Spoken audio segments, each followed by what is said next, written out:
Hello champs, I welcome every one of you in this new video. I hope you all are fine and I'm fine too. आज के इस video में हम करेंगे हमारा class 7th SSC का exploring society India and beyond part 2 का chapter number 2। ठीक है, first chapter already we have done India telegram channel and the link is in the description. Please go and join the telegram channel where I will update all the important notes related to these chapters of social science along with science and maths. Okay, and I will try to cover everything that is related to class 7th.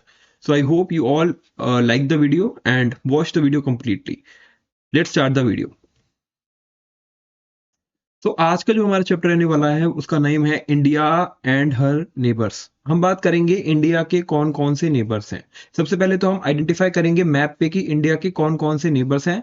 ठीक है, फिर क्यों वो जो neighbours हैं वो जरूरी हैं इंडिया के लिए स्ट्रेटेजिकली। ठीक है, बिकॉज हमें उनके साथ अच्छे रिलेशंस मेंटेन करने हैं। ठीक है, तो क्यों अच्छे रिलेशंस मेंटेन करने हैं ये भी ज़रूरी है। ठीक है, फिर हमारा ट्रेड कैसा है उनके साथ, कल्चरल लिंक्स कैसे हैं उनके साथ, ये सभी चीज़ें आज की इस वीडियो में रहने वाली हैं। ठीक है, तो नेल्सन मंडेला जी ने कहा है 1995 में कि हमारी जो डेस्टिनी है our destinies are inextricably tied together, यानी हम सबकी जो डेस्टिनी है वो एक दूसरे से लिंक है, एक दूसरे से जुड़ी हुई है। ठीक है, तो what affects our one nation affects the rest of us. तो अगर किसी एक नेशन को नुकसान होगा तो पूरे वर्ल्ड को नुकसान होगा। जैसे यूएसए और रशिया का अगर कह सकते हो वॉर छिड़ गई तो पूरे वर्ल्ड के अंदर कह सकते हो दिक्कतें होंगी। ठीक है, पूरा वर्ल्ड इससे इफेक्ट होगा, क्योंकि आफ्टर 1992 जैसे ही इंडिया ने ट्रेड रिलेशंस को ईज आउट किया, एलपीजी रिफॉर्म्स लाई, ग्लोबलाइजेशन आया इंडिया में। अगर आप कोई टर्म से वाकिफ नहीं हो, मतलब नहीं पता आपको, कोई दिक्कत नहीं, मैं इजी टर्म से बताता हूँ। हम ट्रेड करने लगे दूसरी कंट्रीज के साथ। ठीक है, तो उसकी वजह से क्या है कि अगर किसी भी एक कंट्री में कोई दिक्कत होती है तो दूसरी कंट्री को डेफिनेटली नुकसान होता ही होता है। ठीक है, जैसे आज के टाइम पे हम देख रहे हैं कि रशिया यूक्रेन का युद्ध चल रहा है एंड काफ़ी सारी कंट्रीज में जब भी कोई डिफिकल्टी आती है तो इंडिया पे उसका असर, उसके फॉरेक्स पे, उसके फॉरेक्स शेयर मार्केट पे असर पड़ता है। ठीक है, डॉलर्स पे असर पड़ता है। ये सब चीज़ें हम देखते हैं, तो कह सकते हैं कि नेल्सन मंडेला जी को ये जो कोट है ये पूरा फिट बैठता है कि वो क्या कहना चाहते हैं कि कैसे एक नेशन अगर अफेक्ट होता है तो उससे सारे नेशंस को अफेक्शन होती है, मतलब उनको प्रॉब्लम्स हो सकती हैं। ठीक है, अलॉन्ग विद दैट मैं आपको कहूंगा कि वीडियो को 1.5x स्पीड पे देखिए ताकि आपको गुड एक्सपीरियंस मिले। ठीक है, ओके, सो यहाँ पे एक मैप है इंडिया और उसके नेबर्स का, जल्दी से देख लेते हैं। हमारी इंडिया ये है। ठीक है, सबसे करीब का नेबर है नेपाल। ठीक है, और फिर भूटान, फिर चाइना। ओके, राइट साइड में म्यांमार, यहाँ पे बांग्लादेश, लेफ्ट साइड में देखा जाए तो पाकिस्तान, यहाँ पे देखा जाए तो अफगानिस्तान। ओके, फिर सबसे नीचे देखा जाए तो Sri Lanka. Okay, so these are our closest neighbour, कह सकते हो these are our closest neighbour. Okay, हमने मैप के थ्रू भी देख लिया। अब यहाँ पे कुछ क्वेश्चंस हैं जो कह सकते हो कि ब्रॉड थीम को दर्शा रहे हैं इस पूरे चैप्टर की। पहला क्वेश्चन है कि व्हाट डिफाइंस अ नेबर, एक नेबर होता कौन है। ठीक है, कौन सी ऐसी डेफिनेशन है जो एक नेबर को डिफाइन करती है।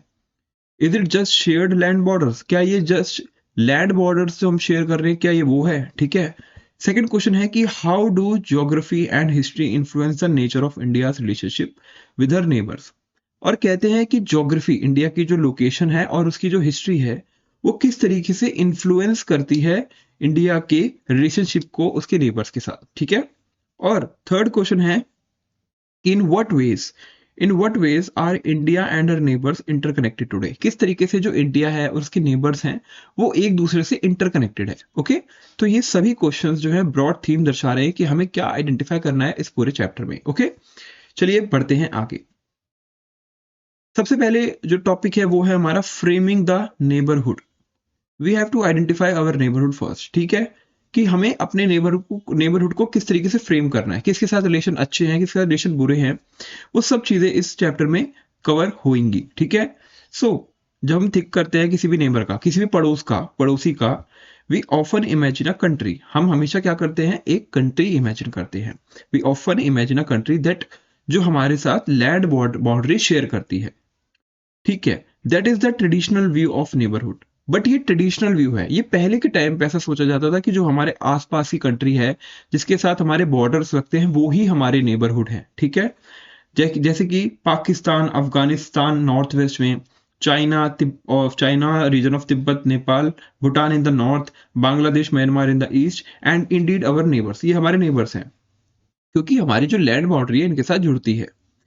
और इंडिया की जो टोटल लैंड बाउंड्री है वो कह सकते हो 15,100 किलोमीटर की है।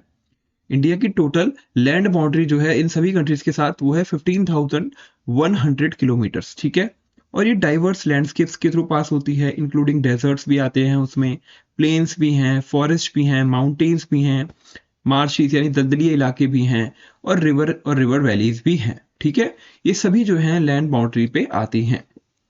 India however has always been a maritime nation. Maritime nation का मतलब इंडिया हमेशा से ट्रेड करता है, वो पानी के थ्रू करता रहा है। मैरीटाइम नेशन हमेशा से इंडिया रहा है, यानी कभी भी कोई सामान यहाँ से भेजना हो या सामान यहाँ पे लाना हो तो पानी के जरिए, रास्ते, सीज के थ्रू हम करते थे ट्रेड। तो मैरीटाइम नेशन तो है। ऑल्सो इंडिया जो है सराउंडेड है सी से ऑन 3 साइड्स। जैसे आप इंडिया की लोकेशन देखोगे, ठीक है, ये इंडिया का नीचे वाला हिस्सा है पेनिनसुलर इंडिया, तो यहाँ पे है हमारी Arabian C.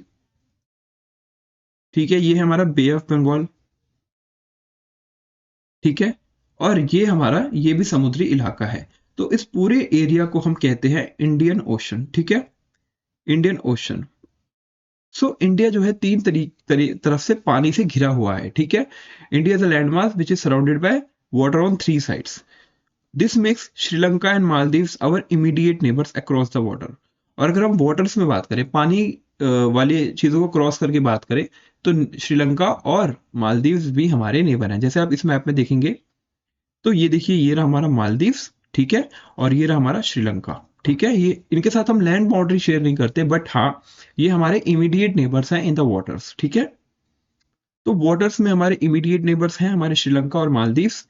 But if you look at India from high altitude satellite, अगर हम ऊपर से देखें, ठीक है, सैटेलाइट से देखें ऊपर से, तो we can also see that जो नेशंस लाइक ईरान जो है, ओमान जो है, थाईलैंड, मलेशिया, सिंगापुर, इंडोनेशिया, ठीक है, ये भी हमारे मेरीटाइम कह सकते हो नेबरहुड हैं, बिकॉज ये भी ज्यादा दूर तो है नहीं। मेरीटाइम नेबरहुड हम इनको भी कहेंगे।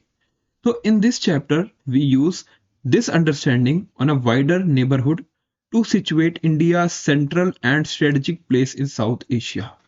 तो इस चैप्टर के थ्रू हम समझेंगे कि किस तरीके से जो इंडिया है उसका एक स्ट्रेटेजिक प्लेस है साउथ एशिया में। ठीक है, इंडिया का एक स्ट्रेटेजिक प्लेस है साउथ एशिया। साउथ एशिया मतलब यही जो रीजन है हमारा, इंडिया और Myanmar, Bangladesh, Vietnam, Laos, Cambodia, ये सब हमारा साउथ एशिया है, पाकिस्तान, अफगानिस्तान। ठीक है, तो इसमें किस तरीके से जो इंडिया है उसका एक इंपॉर्टेंट रोल है वो आज इस चैप्टर में हम समझने वाले हैं। ओके, अब यहाँ पे क्वेश्चन आता है कि who is a maritime neighbour. ठीक है, who is a maritime neighbour. देखो, a maritime neighbour is a country, वो कंट्री, मैरीटाइम नेबर वो कंट्री होती है जो कनेक्ट होती है दूसरी कंट्री के साथ बाय शेयर्ड सी, यानी उसी सी, जैसे Indian ocean is a ocean. ठीक है, उसी के अंदर ये सारी कंट्रीज हैं, तो we can say that they are our maritime neighbour. ठीक है, even without a direct land boundary, अगर हमारे साथ उनका लैंड बॉर्डर नहीं है, साथ में इमीडिएट लैंड बॉर्डर नहीं है, तब भी वो हमारे मैरीटाइम नेबरहुड रहेंगे। तो ओशन क्या करते हैं, एक वाइटल लिंक की तरह एक्ट करते हैं, जो फैसिलिटेट करते हैं सेंचुरी से ट्रेड भी, कल्चरल एक्सचेंज भी, और हिस्टोरिकल टाइज भी। ये सभी चीजें क्या करते हैं, मैरीटाइम यानी पानी के थ्रू हम एक दूसरी कंट्री के साथ शेयर करते हैं सब चीजें। तो in this chapter we will only visit the maritime neighbours nearest to India. इस पूरे चैप्टर में हम जो इंडिया के सबसे पास करीबी नेशंस हैं, मैरीटाइम नेबर्स हैं, हम उन्हीं के बारे में बात करेंगे। ठीक है, चलिए बढ़ते हैं आगे। अभी मैप बहुत बड़ा है। ठीक है, ये मैप बहुत बड़ा है और ये इस तरीके से है, तो इसको शो करने में थोड़ी दिक्कत है। तो यहाँ पे बेसिकली है क्या, a simplified map of the major land and sea routes that have connected India with many regions and countries of Eurasia and Africa over the centuries. Okay, so ये लैंड और सी रूट्स हैं India के, और वो connect हो रही हैं हमारी, ठीक है, किसके साथ, सेंट्रल एशिया के साथ, अफगानिस्तान, पाकिस्तान और ये सब कंट्रीज जो हैं। ओके, और ये जो है हमारा साउथ ईस्ट एशिया, यानी कि म्यांमार, बांग्लादेश, थाईलैंड, ठीक है, मलेशिया, सिंगापुर, ठीक है, चाइना, ये सब जो है इसके थ्रू दिखाने की कोशिश की जा रही है, ठीक है। Okay, so the Indian ocean is the third largest ocean in the world. Indian ocean is the third largest, यानी तीसरा सबसे बड़ा समुद्र है इंडियन ओशन, ठीक है। एंड ये काफी ज्यादा बिजी रूट्स हैं इस पे, ठीक है, काफी ज्यादा बिजी रूट्स हैं, यानी ट्रेड बहुत ज्यादा होता है। कह सकते हो half of the world's contain ships, ठीक है, half of the world's container ships are pass through this region and one third of the bulk cargo, cargo यानी शिप्स के थ्रू जो सामान जा रहा है, तो one third of the bulk की कार्गो, ठीक है, is present on this ocean, ठीक है। And two third of the world's oil are transported, ठीक है। तो ये सब डेटा की वजह से हमें ये पता चलता है कि काफी ज्यादा इंपॉर्टेंट है इंडियन ओशन पूरे ऑल ओवर वर्ल्ड के लिए, क्योंकि यहाँ से ट्रेड होता है बहुत ज्यादा क्वांटिटीज में। कह सकते हैं ये जो ओशन है ये कनेक्ट करता है काफी सारी कंट्रीज को, काफी सारी कंट्रीज को ये जो ओशन है कनेक्ट करता है, कह सकते हो home around two 27 billion peoples को, 2.7 बिलियन पीपल्स को। सो बड़ी कोस्ट लाइन है हमारी इंडिया की बहुत बड़ी कोस्ट लाइन, यानी जो समुद्र से सटी हुई बाउंड्री है वो अप्रोक्सीमेटली 11,100 किलोमीटर की। तो India holds a unique maritime position. तो कह सकते हैं, जैसे मैंने बताया था कि इंडिया की जो मैरीटाइम बाउंड्री है, ठीक है, तो ये वाली जो है और ये अंडमान और निकोबार की टोटल मिला के 11,100 किलोमीटर है जो पानी के साथ एरिया है। और कह सकते हो इंडिया एक यूनिक पोजीशन होल्ड करता है in the maritime trade, in the maritime trade. Her peninsular shape, ये पेनिनसुलर शेप है, ये जो शेप है ना, ये जो है शेप है पेनिनसुलर, ठीक है, पेनिनसुलर या पेनिनसुला। अब इसको पेनिनसुला इसलिए कहा है क्योंकि तीन साइड से पानी से घिरा है, इधर से इधर से इधर से, इसलिए इसको पेनिनसुला कहा है। अगर ये बीच में होता और चारों तरफ पानी होता तो इसको हम आइलैंड कहते हैं, ठीक है। जैसे श्रीलंका जो है वो एक आइलैंड है, वो एक पेनिनसुला नहीं, वो एक आइलैंड है क्योंकि वो चारों तरफ से पानी से घिरा है, ठीक है। तो हर peninsular shape extend deep in the Indian Ocean, a location that provides India with access to important sea routes। और इंडिया ओशन का एक्सेस इंडिया को मिलता है, जिसकी वजह से कह सकते हो इंपॉर्टेंट सी रूट्स जो है इंडिया के पास है। और कह सकते हैं एक वाइटल लिंक है between South East Asia, West Asia and Africa. और अफ्रीका या वेस्ट एशिया से कोई भी सामान आता है साउथ ईस्ट एशिया की तरफ, तो India is a vital link. This has allowed India to play a key role in trade and regional cooperation. And इसने अलाउ किया है इंडिया को कि वो एक की रोल प्ले करता है ट्रेड में और रीजनल कोऑपरेशन में, ठीक है। रीजनल कोऑपरेशन मतलब दूसरी कंट्रीज के साथ कोऑपरेट करने में। इंडिया के जो पोर्ट्स हैं वो एक गेटवे की तरह काम करते हैं फॉर इंपोर्ट्स एंड एक्सपोर्ट्स। जब इंपोर्ट्स मतलब सामान इंडिया में आ रहा है बाहर के देशों से, एक्सपोर्ट मतलब सामान इंडिया से दूसरे देशों में जा रहा है। और ये सेंट्रल पोजीशन हेल्प है इसकी, इस वजह से हेल्प करता है in providing timely humanitarian aid and disaster relief in the reason.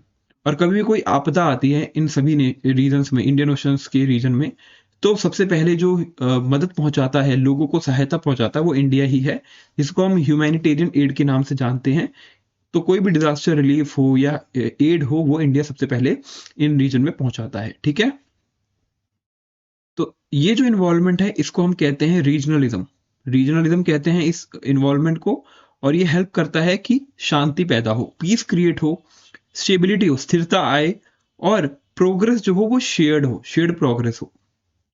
ये हमें सिखाता है that being good neighbours is not just about borders. सिर्फ ये नहीं कि आपके बॉर्डर्स पे आपके नेबर्स खुश हैं, but also about working together for the benefit of everyone in the region. But also जो कंट्री में लोग रह रहे हैं उनके बेनिफिट के लिए भी काम करना जरूरी है, उनके बेनिफिट के लिए सोचना जरूरी है। सो हमने मैप देख ही लिया, ठीक है, जहां पे डेंस नेटवर्क्स दिखाए गए हैं लैंड और सी रूट्स के, जो कनेक्ट कर रहे हैं इंडिया को काफी सारे रीजन्स ऑफ द वर्ल्ड, ठीक है। सबसे पहले हम करते हैं इंडिया के लैंड बेस्ड नेबर्स, ठीक है, India and her land based neighbours, ठीक है। तो लैंड बेस्ड नेबर्स तो काफी सारे इंडिया के। तो कह सकते हो India and her largest neighbour, India का सबसे बड़ा जो नेबर है वो है चाइना, ठीक है। तो कह सकते हो कि सिंस 1950 1950 से इंडिया और चाइना एशिया के दो largest and most influential Nations हैं इंडिया और चाइना। 1950 के बाद से ही, जैसे 1950 में इंडिया को आज़ादी मिली, चाइना भी उसी टाइम पे लगभग आज़ाद हुआ, इंडिपेंडेंट हुआ, और उसके बाद से एशिया के दो सबसे बड़े जो नेशन है वो चाइना है और इंडिया है, ठीक है। और वो शेयर करते हैं एक long and strategic relationship, shared by history भी है, ज्योग्राफी भी है, कल्चर भी है, ट्रेड भी है और पॉलिटिक्स भी है, ठीक है। इन सभी चीजों में इंडिया और चाइना का काफी ज्यादा लिंक है, ठीक है। इंडिया और चाइना के बीच में जो बॉर्डर है वहां पे सबसे बड़ी जो सेपरेशन हो रहा है वो हिमालयाज हैं। जो हमारे हिमालयन पहाड़ हैं, हिमालयन माउंटेन्स हैं, they are the borders of India and China, ठीक है। मतलब they are in between India and China, ठीक है। Their border stretches from east to west across the states of Arunachal Pradesh, Sikkim, Uttarakhand, Himachal Pradesh and the union territory of Ladakh. तो अगर हम देखा जाए तो हाँ, ये देखिए मैप। तो ये जो हमारा एरिया है, यहाँ से लेके ये हमारा पूरा यहाँ तक चाइना के साथ बॉर्डर बनता है, ठीक है। ये हमारा जम्मू कश्मीर है, ठीक है, ये उत्तराखंड है, फिर ये हमारा सिक्किम है, फिर ये हमारा अरुणाचल प्रदेश है। ओके गाइस, तो ये कह सकते हो कि अरुणाचल प्रदेश, सिक्किम, उत्तराखंड, हिमाचल प्रदेश, यूनियन टेरिटरी ऑफ लद्दाख, ठीक है। अब इसको हम लद्दाख कहेंगे क्योंकि यहाँ पे एक यूनियन टेरिटरी लद्दाख बन गई है, बट ये पहले जम्मू कश्मीर ही था, बट हम इसको लद्दाख मान लेते हैं, ठीक है। तो ये हो गया हमारा ज्योग्राफिकल कनेक्ट चाइना के साथ।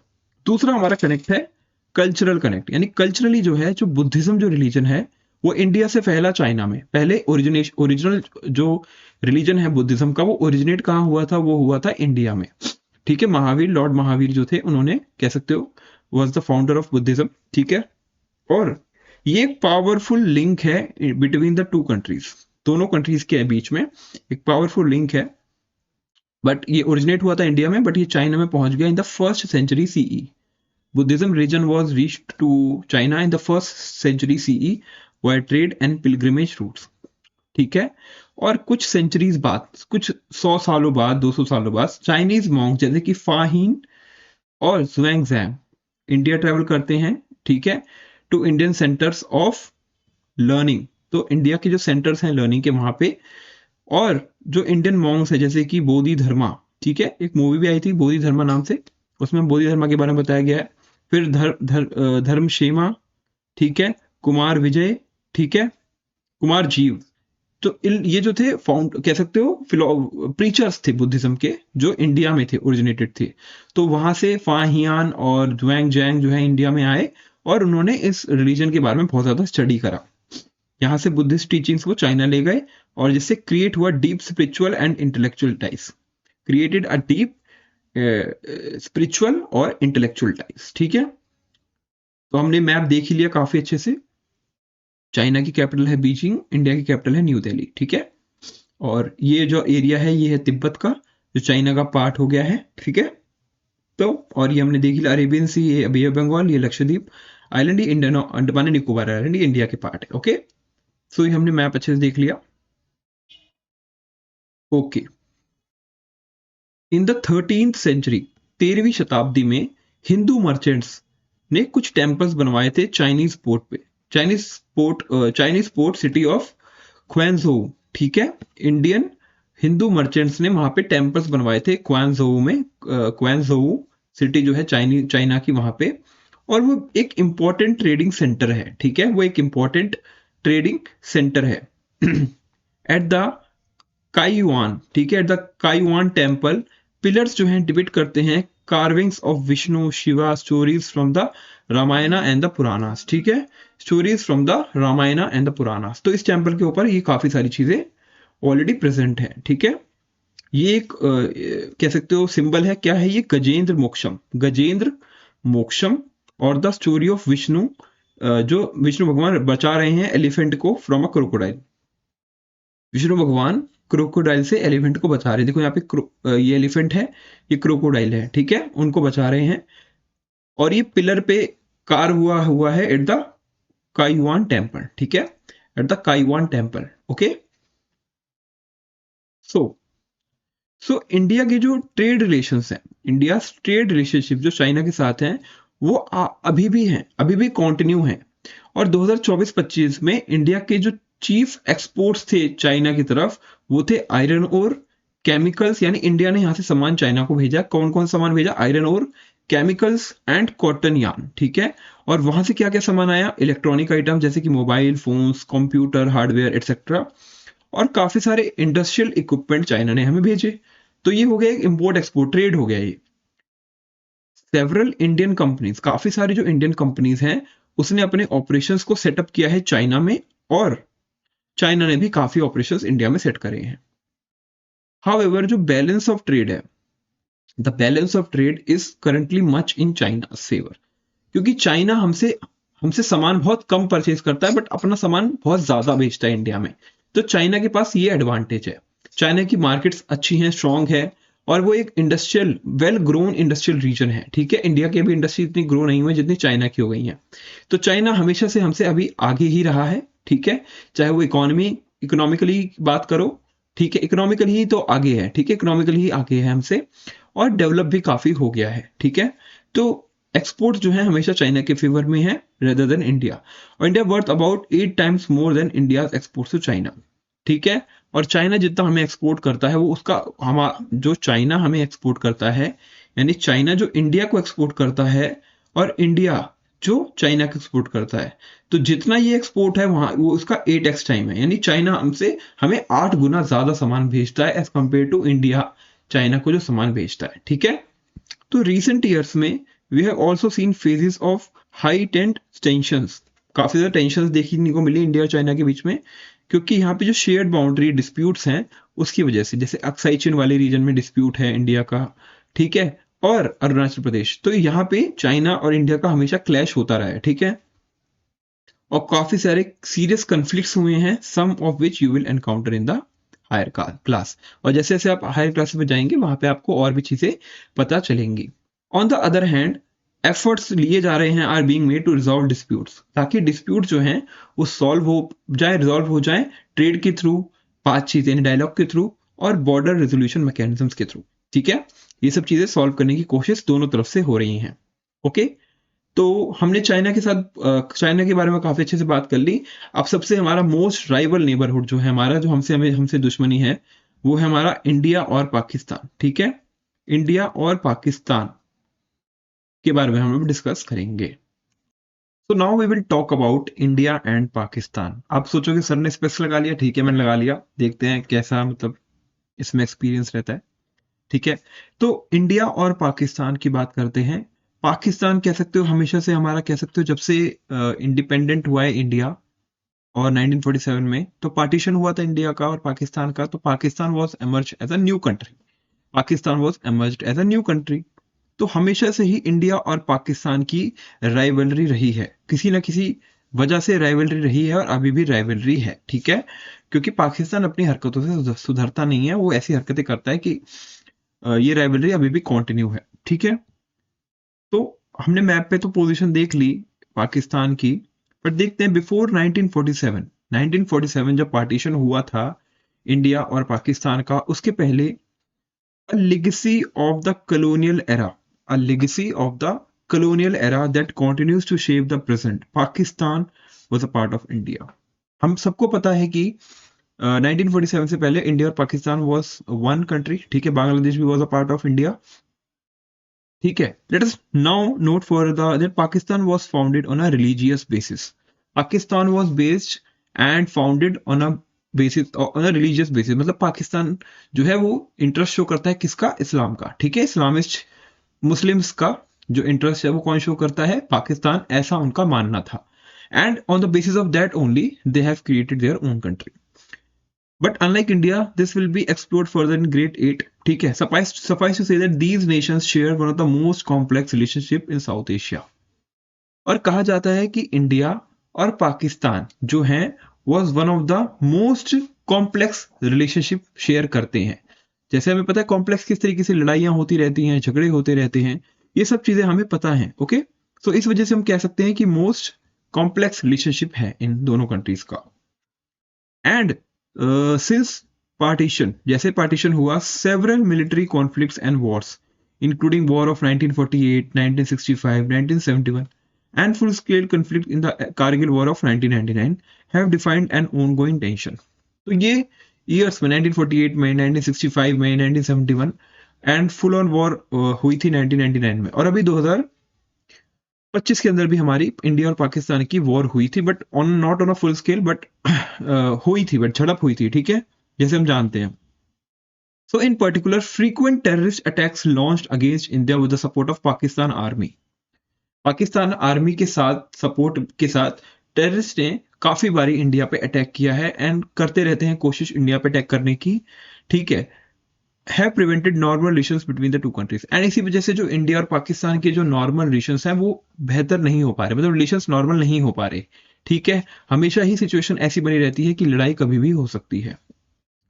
तो जो बॉर्डर हैं दोनों नेशंस के, वो स्ट्रेच करता है Indian states of Gujarat, Rajasthan, Punjab and the union territory of Jammu Kashmir and Ladakh.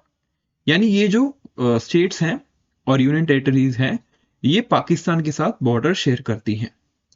It is not just a geographical line, it is not just a geographical line, but a symbol of shared heritage. ये जो states हैं वो shared heritage share कर, मतलब heritage, ऐसा heritage जो दोनों तरफ सेम है, ठीक है, शेयर्ड हेरिटेज है, as well as tragically divided history. और जो हमारी हिस्ट्री है वो ट्रेजिडी की वजह से हुई थी डिसाइड, क्योंकि पाकिस्तान जब फॉर्म हुआ था तो काफी ज्यादा लड़ाइयां हुई थी दोनों तरफ, ठीक है, वो सब हम जानते ही हैं, हमने मूवीज में देखा ही है. तो काफी ट्रेजिक हिस्ट्री रही है इन दोनों कंट्रीज की. तो ये जो tumultuous जर्नी है have also been marked by attempts at peace, such as periods of trade and ongoing opening of pilgrimage routes for Hindu and Sikh pilgrims. और काफी बारी कोशिश की गई है कि जो पीस है, जो शांति है, वो दोनों तरफ मेंटेन हो पाए, ठीक है. पीस मेंटेन करने की कोशिश दोनों तरफ से ही की गई, इंडिया की तरफ से भी और पाकिस्तान की तरफ से तो कम ही की गई, बट इंडिया की तरफ से हमेशा की गई है. और on the basis of trade भी ट्रेड होने लगा था, और पिलग्रिमेज रूट्स जैसे कि रिलीजियस कल्चरल लैंडस्केप्स, ठीक है, जैसे कि हिंदू और सिख पिलग्रिमेज साइट्स जो हैं, जो इंडिया और जो पाकिस्तान में है, तो इंडिया के लोग पाकिस्तान जा सकते हैं उस कॉरिडोर से, और पाकिस्तान के लोग इंडिया आ सकते हैं उस कॉरिडोर से. लाइक दो गुरुद्वारा कनेक्ट किया गया था, एक पाकिस्तान में है, एक इंडिया में है, ठीक है, ठीक है.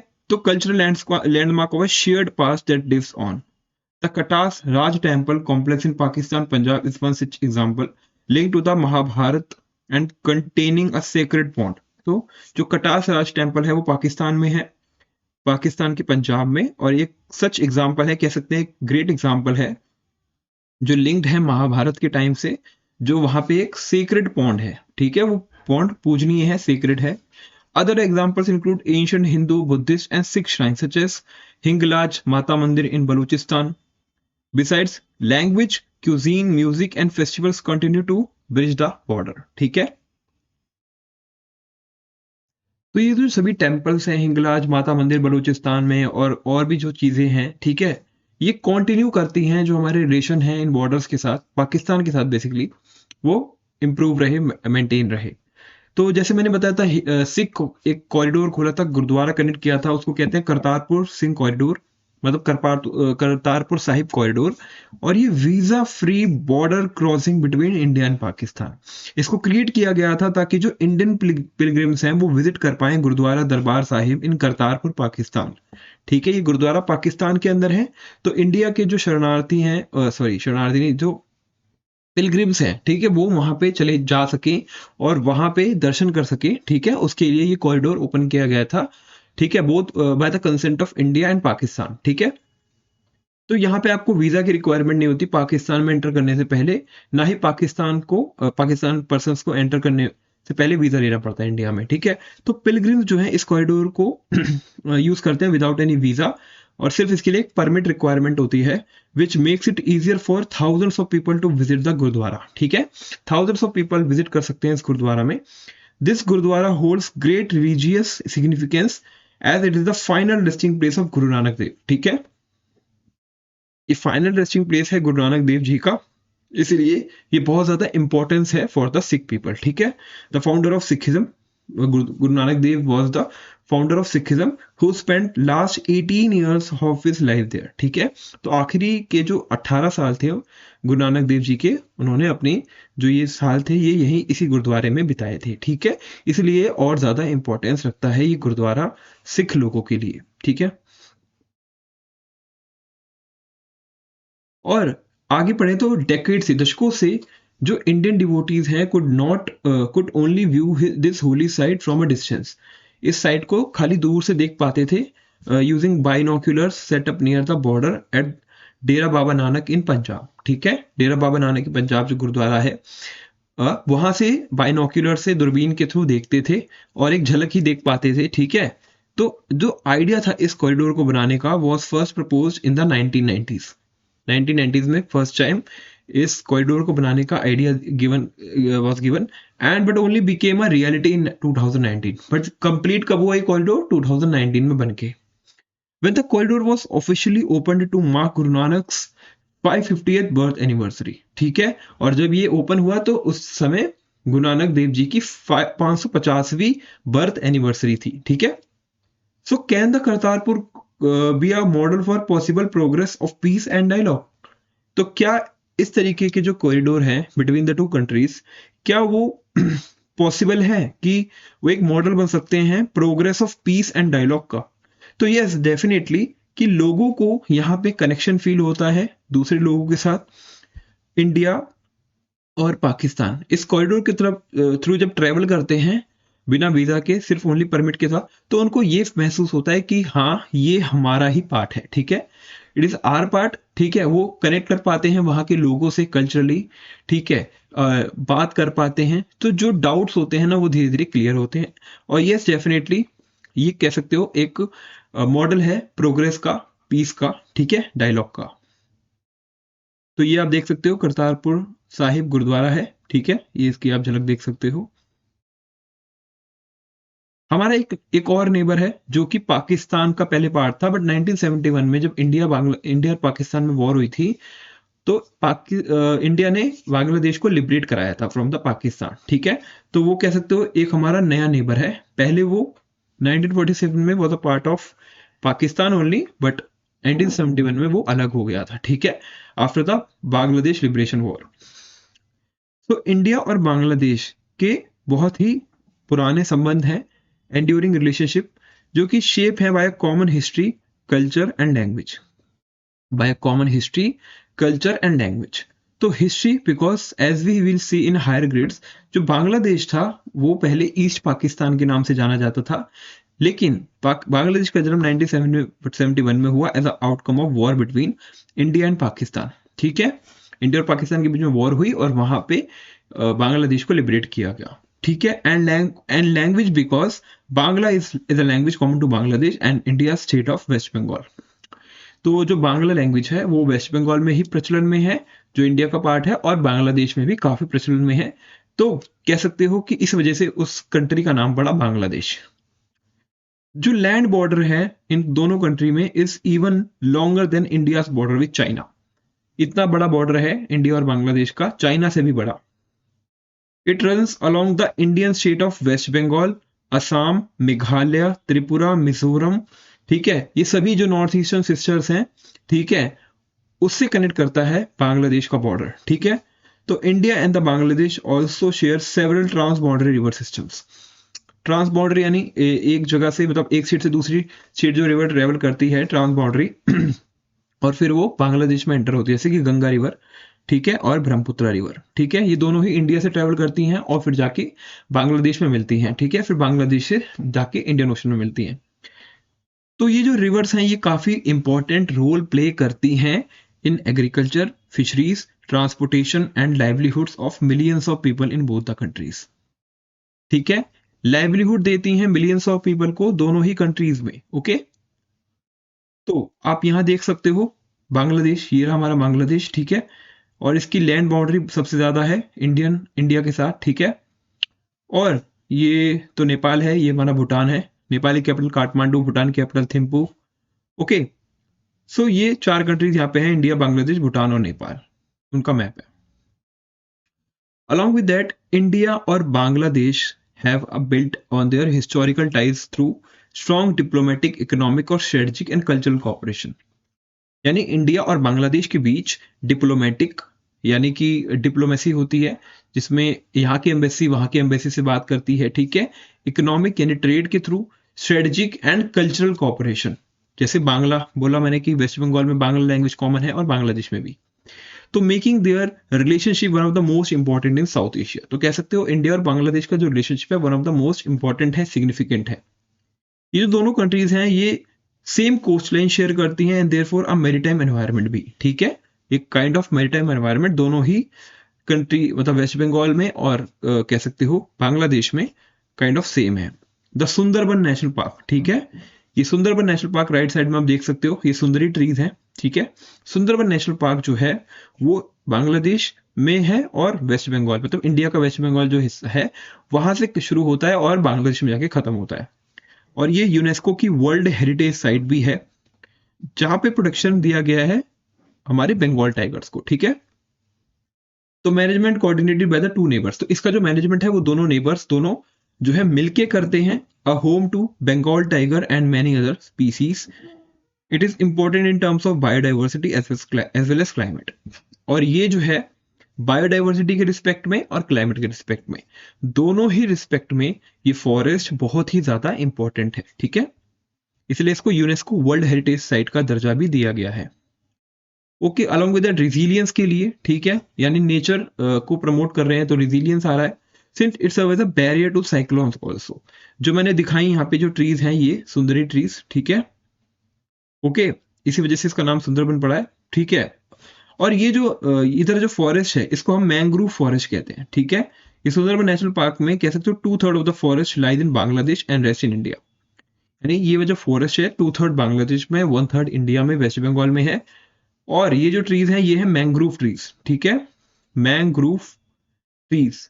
और ये ट्रीज की खासियत ये है कि इनकी जड़ें बहुत ज्यादा मजबूत होती हैं, ये मिट्टी के साथ बहुत अच्छे से जुड़े होते हैं। तो जब भी साइक्लोन आता है, ठीक है, तो ये जो मैंग्रोव ट्रीज हैं ये साइक्लोन को रोकने में काफी ज्यादा सक्षम होते हैं, काफी ज्यादा इफेक्टिव होते हैं।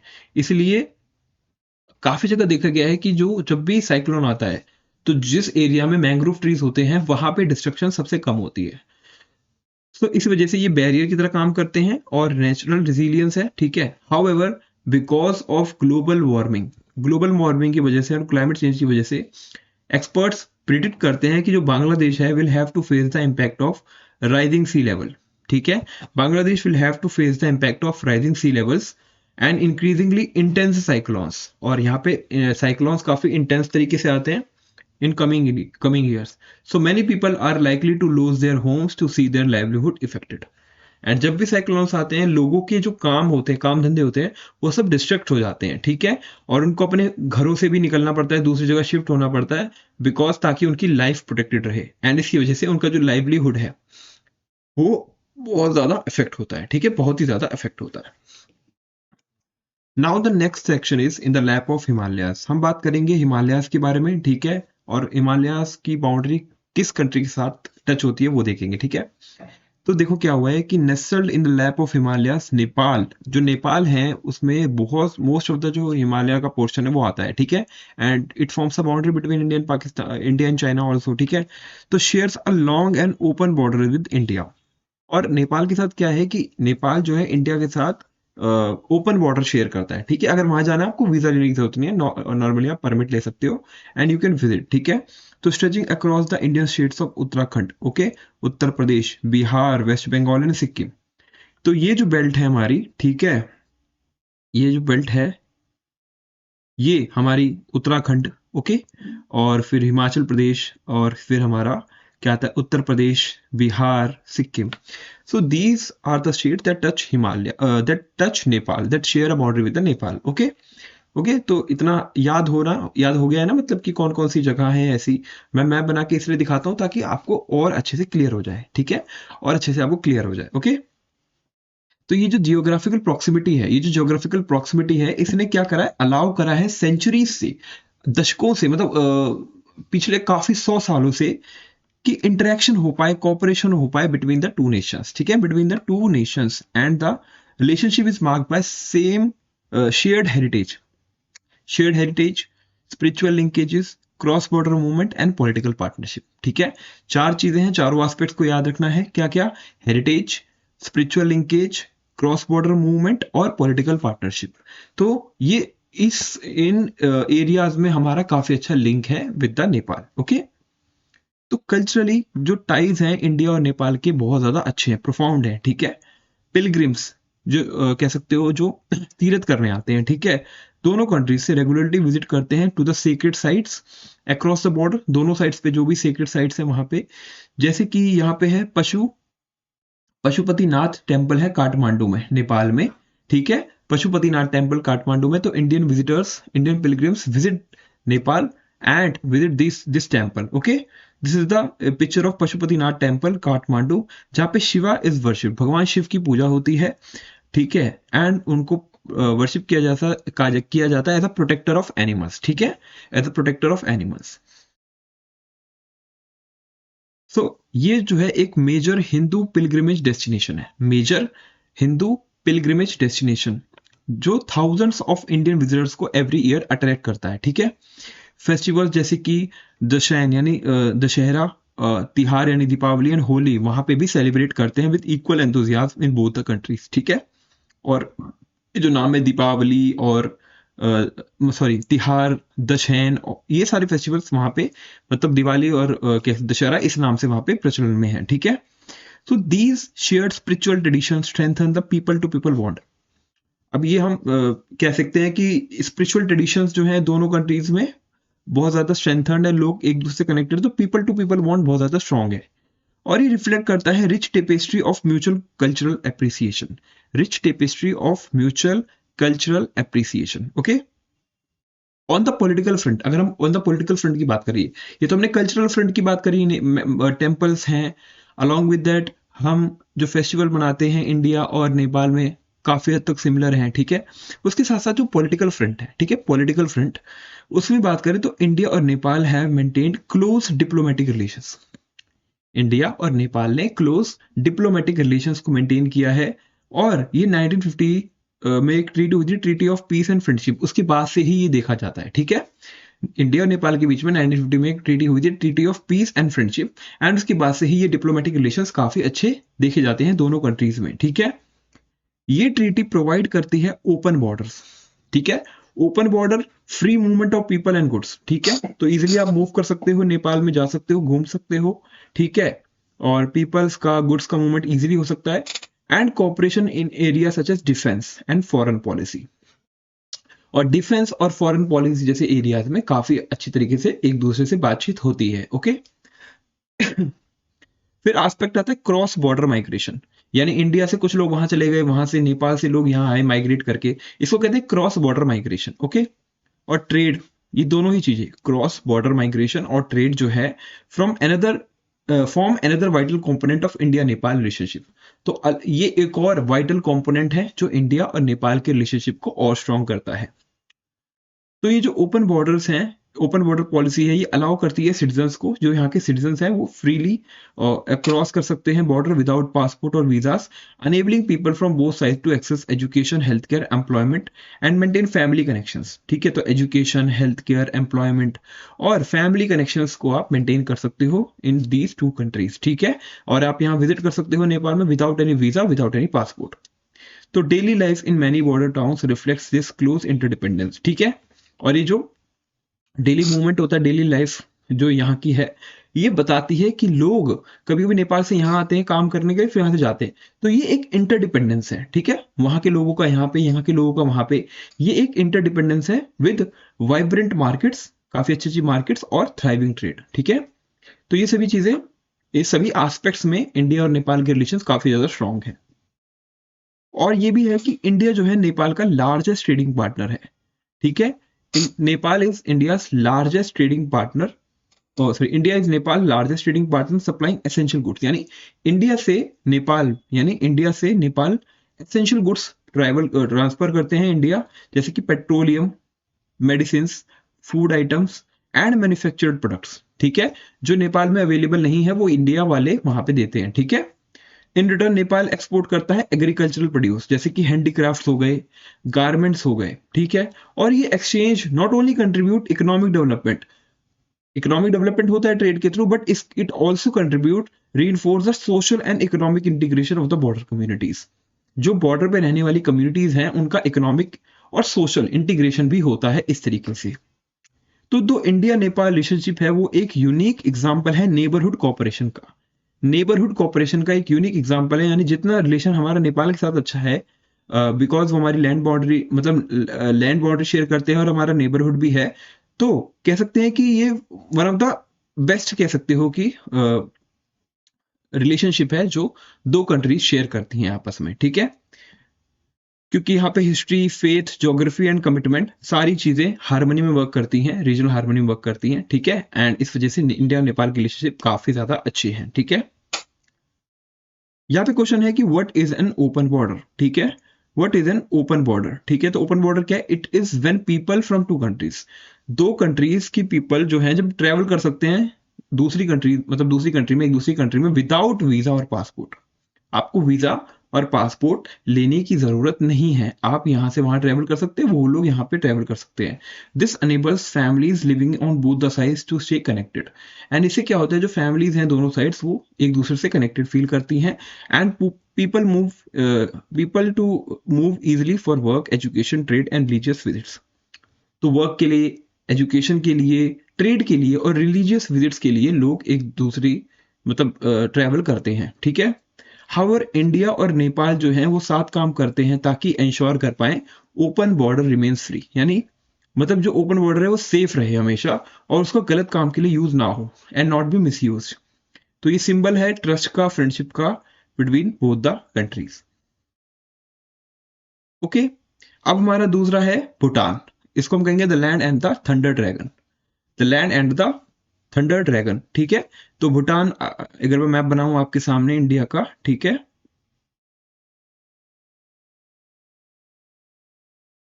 तो जो भूटान कंट्री है वो ये यहाँ पे ये भूटान है, ठीक है, जो मैंने मार्क करी है ये भूटान है। दिस इज भूटान, ठीक है, सिक्किम के बिल्कुल बगल में भूटान। तो भूटान जो है कह सकते हो a land of thunder dragon, a land of thunder dragon.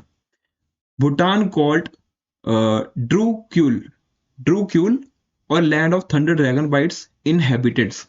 वहां के लोग इसको इसी नाम से बोलते हैं, इनहेबिटेंट्स जो है वहां के, लैंड ऑफ थंडर ड्रैगन कहते हैं या ड्रूक्यूल कहते हैं। इसका मतलब यही होता है, is a small land locked Himalayan kingdom. जैसे मैंने बताया यहाँ पे जो है हमारे, ये जो है हमारे हिमालयाज हैं, ठीक है। तो हिमालयन किंगडम है, हिमालयाज के ऊपर ही आ रहा है ये। तो ये लैंड लॉक्ड कंट्री है, ठीक है। यहाँ पे चाइना है, यहाँ पे इंडिया है, यहाँ नेपाल है, ठीक है। तो लैंड लॉक्ड कंट्री है और ये इंडिया और चाइना के बीच में है। तो Bhutan border with India, Bhutan का जो बॉर्डर है वो इंडिया से टच करता है at the state of Sikkim. जैसे मैंने बताया ये जो स्टेट है वो सिक्किम है, जो छोटी सी ऐसे निकली हुई है, ठीक है, वो सिक्किम है। वेस्ट बंगाल, ये यहाँ पे वेस्ट बंगाल है। असम, यहाँ पे असम है। अरुणाचल प्रदेश, यहाँ पे अरुणाचल प्रदेश है, ठीक है। ओवर द सेंचुरीज, काफी सौ सालों से Bhutan has develop strong economic और कल्चरल लिंक्स विद इंडिया। तो भूटान ने इंडिया के साथ इकोनॉमिक और कल्चरल लिंक्स काफी सालों से शेयर किए हैं, काफी अच्छे तरीके से, ठीक है। काफी इंपॉर्टेंट रिवर्स भी ओरिजिनेट होती हैं भूटान से, जैसे seven important rivers originate in Bhutan and flow into India. यानी भूटान से ओरिजिनेट होके वो इंडिया के अंदर ट्रेवल करती हैं, ठीक है। They are not only vital for agriculture, ये एग्रीकल्चर के साथ साथ also serve as a foundation for hydro electric power generation. Hydro electric power generation कैसे? जब ऊंचाई से पानी नीचे आता है, पहाड़ से पानी नीचे आता है, तो यहाँ टर्बाइंस होते हैं, जो टर्बाइंस घूमते हैं और उससे इलेक्ट्रिसिटी जनरेट होती है। तो भूटान इस एट एन हायर ऑल्टीट्यूड, वो हमसे थोड़ा ऊंचे पे है, जैसे मैंने बताया हिमालयस के ऊपर आता है, ठीक है। तो वहां से जो पानी नीचे आता है तो उसपे hydro electric power generation capacity बहुत अच्छी है, ठीक है। तो वहां की रिवर्स हमें इन चीज में सपोर्ट करती है, मतलब हेल्प करती हैं हाइड्रो इलेक्ट्रिक पावर जनरेशन में, okay. So which is one of the most significant areas of bilateral cooperation, ठीक है। और ये one of the most significant area है बायलैटरल कोऑपरेशन का। सब major power plants contribute to Bhutan economic growth and also supply renewable energy to India, ठीक है। And काफी सारे ये जो पावर प्लांट्स हैं ये भूटान की एनर्जी नीड्स को भी फुलफिल करते हैं और इंडिया की रिन्यूएबल एनर्जी नीड्स को भी फुलफिल करते हैं, ठीक है। तो ये जो एम्बलम है ये भूटान का, ठीक है, एम्बलम है। एंड इसके अंदर आप देख सकते हो काफी सारे ड्रैगन है जो सिंबलाइज करते हैं लैंड ऑफ थंडर ड्रैगन, ठीक है, ओके। सो बढ़ते हैं आगे। ये इमेज देख रहे हो आप, टाटा Tala hydro electric project.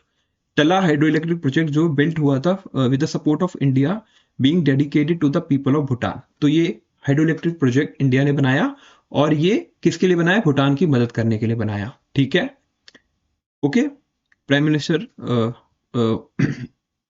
Manmohan Singh ji और वहां के प्राइम मिनिस्टर हैं 2008 की ये पिक्चर है। ठीक है, तो कह सकते हो कल्चरल और रिलीजियस टाइज जो हैं फर्दर स्ट्रेंथन हुए हैं और इससे बॉन्ड जो है दोनों नेशंस का और ज्यादा डीप हुआ है, बड़ा है। ठीक है, rooted in the shared heritage of Buddhism.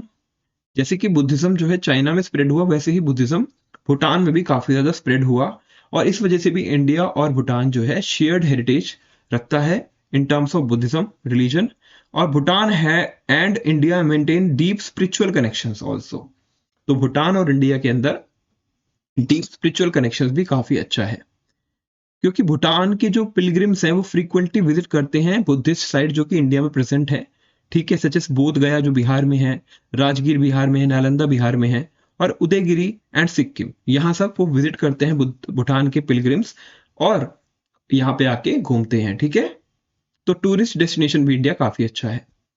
The influencers of Indian Buddhist master such as गुरु पद्म संभवा। ठीक है, influence of Indian Buddhist masters, India के भी कुछ बुद्धिस्ट मास्टर्स हैं जैसे कि गुरु पद्म संभवा, जिनको गुरु रिनपोचे भी कहते हैं। ठीक है, जिन्होंने इंट्रोड्यूस किया था वज्रयान स्कूल ऑफ बुद्धिज्म। ठीक है, it is a school of Buddhism, there are different different schools of Buddhism, Theravada school of Buddhism, Vajrayana. ठीक है, ऐसे काफी सारे हैं। जब हम बुद्धिज्म कभी डिटेल में डिस्कस करेंगे तो उसके अंदर मैं बताऊंगा आपको कि कौन कौन से स्कूल्स हैं बुद्धिज्म के। बट यहाँ पे जो है वज्रयान स्कूल ऑफ बुद्धिज्म जो है गुरु किसने? पद्म संभवा। इनका नाम थोड़ा सा बड़ा है तो आपको इसको याद रखना है, गुरु पद्म संभवा, और इनको गुरु रिनपोचे भी कहते हैं। इन्होंने इंट्रोड्यूस किया था कब? भूटान में in the 8th century CE. ठीक है, 8वीं शताब्दी सेंचुरी में। ठीक है, इसको इंट्रोड्यूस किया था, और ये remain central to Bhutan religious identity, and ये इंपॉर्टेंट है रिलीजियस आइडेंटिटी के लिए। इंडीड द ड्रैगन जो फाउंड हुआ है भूटान के एम्बलम में और फ्लैग, ये सिंबलाइज करता है the thunderous voice of Buddha teaching, और ये बताता है थंडरस वॉइस, ठीक है, गरजती हुई वॉइस ऑफ बुद्ध। ठीक है, तो ये जो रिलेशनशिप है इंडिया और भूटान का is marked by mutual respect, एक दूसरे की रिस्पेक्ट है, म्यूचुअली रिस्पेक्ट करते हैं, स्ट्रेटेजिक कॉपरेशन है दोनों कंट्रीज के बीच में, कल्चरल एफिनिटी भी है, कल्चरल एफिनिटी भी है। इनकी जो पार्टनरशिप है वो एक्सम्प्लीफाई करती है किस तरीके से अगर शेयर्ड जियोग्राफी हो, स्पिरिचुअल हेरिटेज हो और इकोनॉमिक कोलैबोरेशन हो तो लॉन्ग लास्टिंग और पीसफुल रीजनल टाइज हो सकते हैं। ठीक है, लॉन्ग लास्टिंग और पीसफुल रीजनल टाइज हो सकते हैं। अब यहाँ पे 3 स्कूल्स ऑफ बुद्धिज्म बताए हैं। ठीक है, एक त्रिवाद, एक महायान और वज्रयान। ठीक है, तो ये 3 स्कूल्स हैं जो एंशिएंट इंडिया में ओरिजिनेट हुए थे। ठीक है, और माइग्रेट हुए काफी हमारे नेबरहुड जैसे कि चाइना और भूटान, नेपाल और काफी सारे साउथ एशियन नेशंस में। ठीक है, सबसे पहले हमारा त्रिवाद, इसको हम स्कूल ऑफ एल्डर्स भी कहते हैं।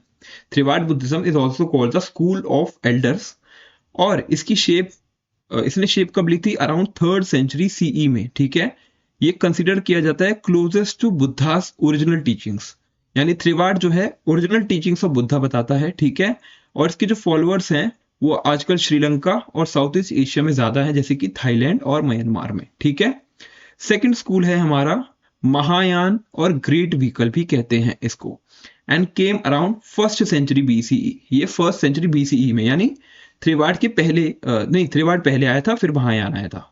त्रिवाद 3rd सेंचुरी बीसीई में आ गया था और म्यांमार उसके बाद 1st सेंचुरी बीसीई में आया था। इसमें थोड़े नए आइडियाज हैं और प्रैक्टिसेस हैं, सच एस बिलीफ कि बुद्धा के पास डिवाइन, मतलब बुद्धा है द डिवाइन नेचर। ठीक है, बुद्धा डिवाइन नेचर मतलब भगवान की शक्ति है उनमें, and could guide people in many forms, और वो अपने लोगों को, ठीक है, गाइड कर सकते हैं अलग अलग फॉर्म्स में।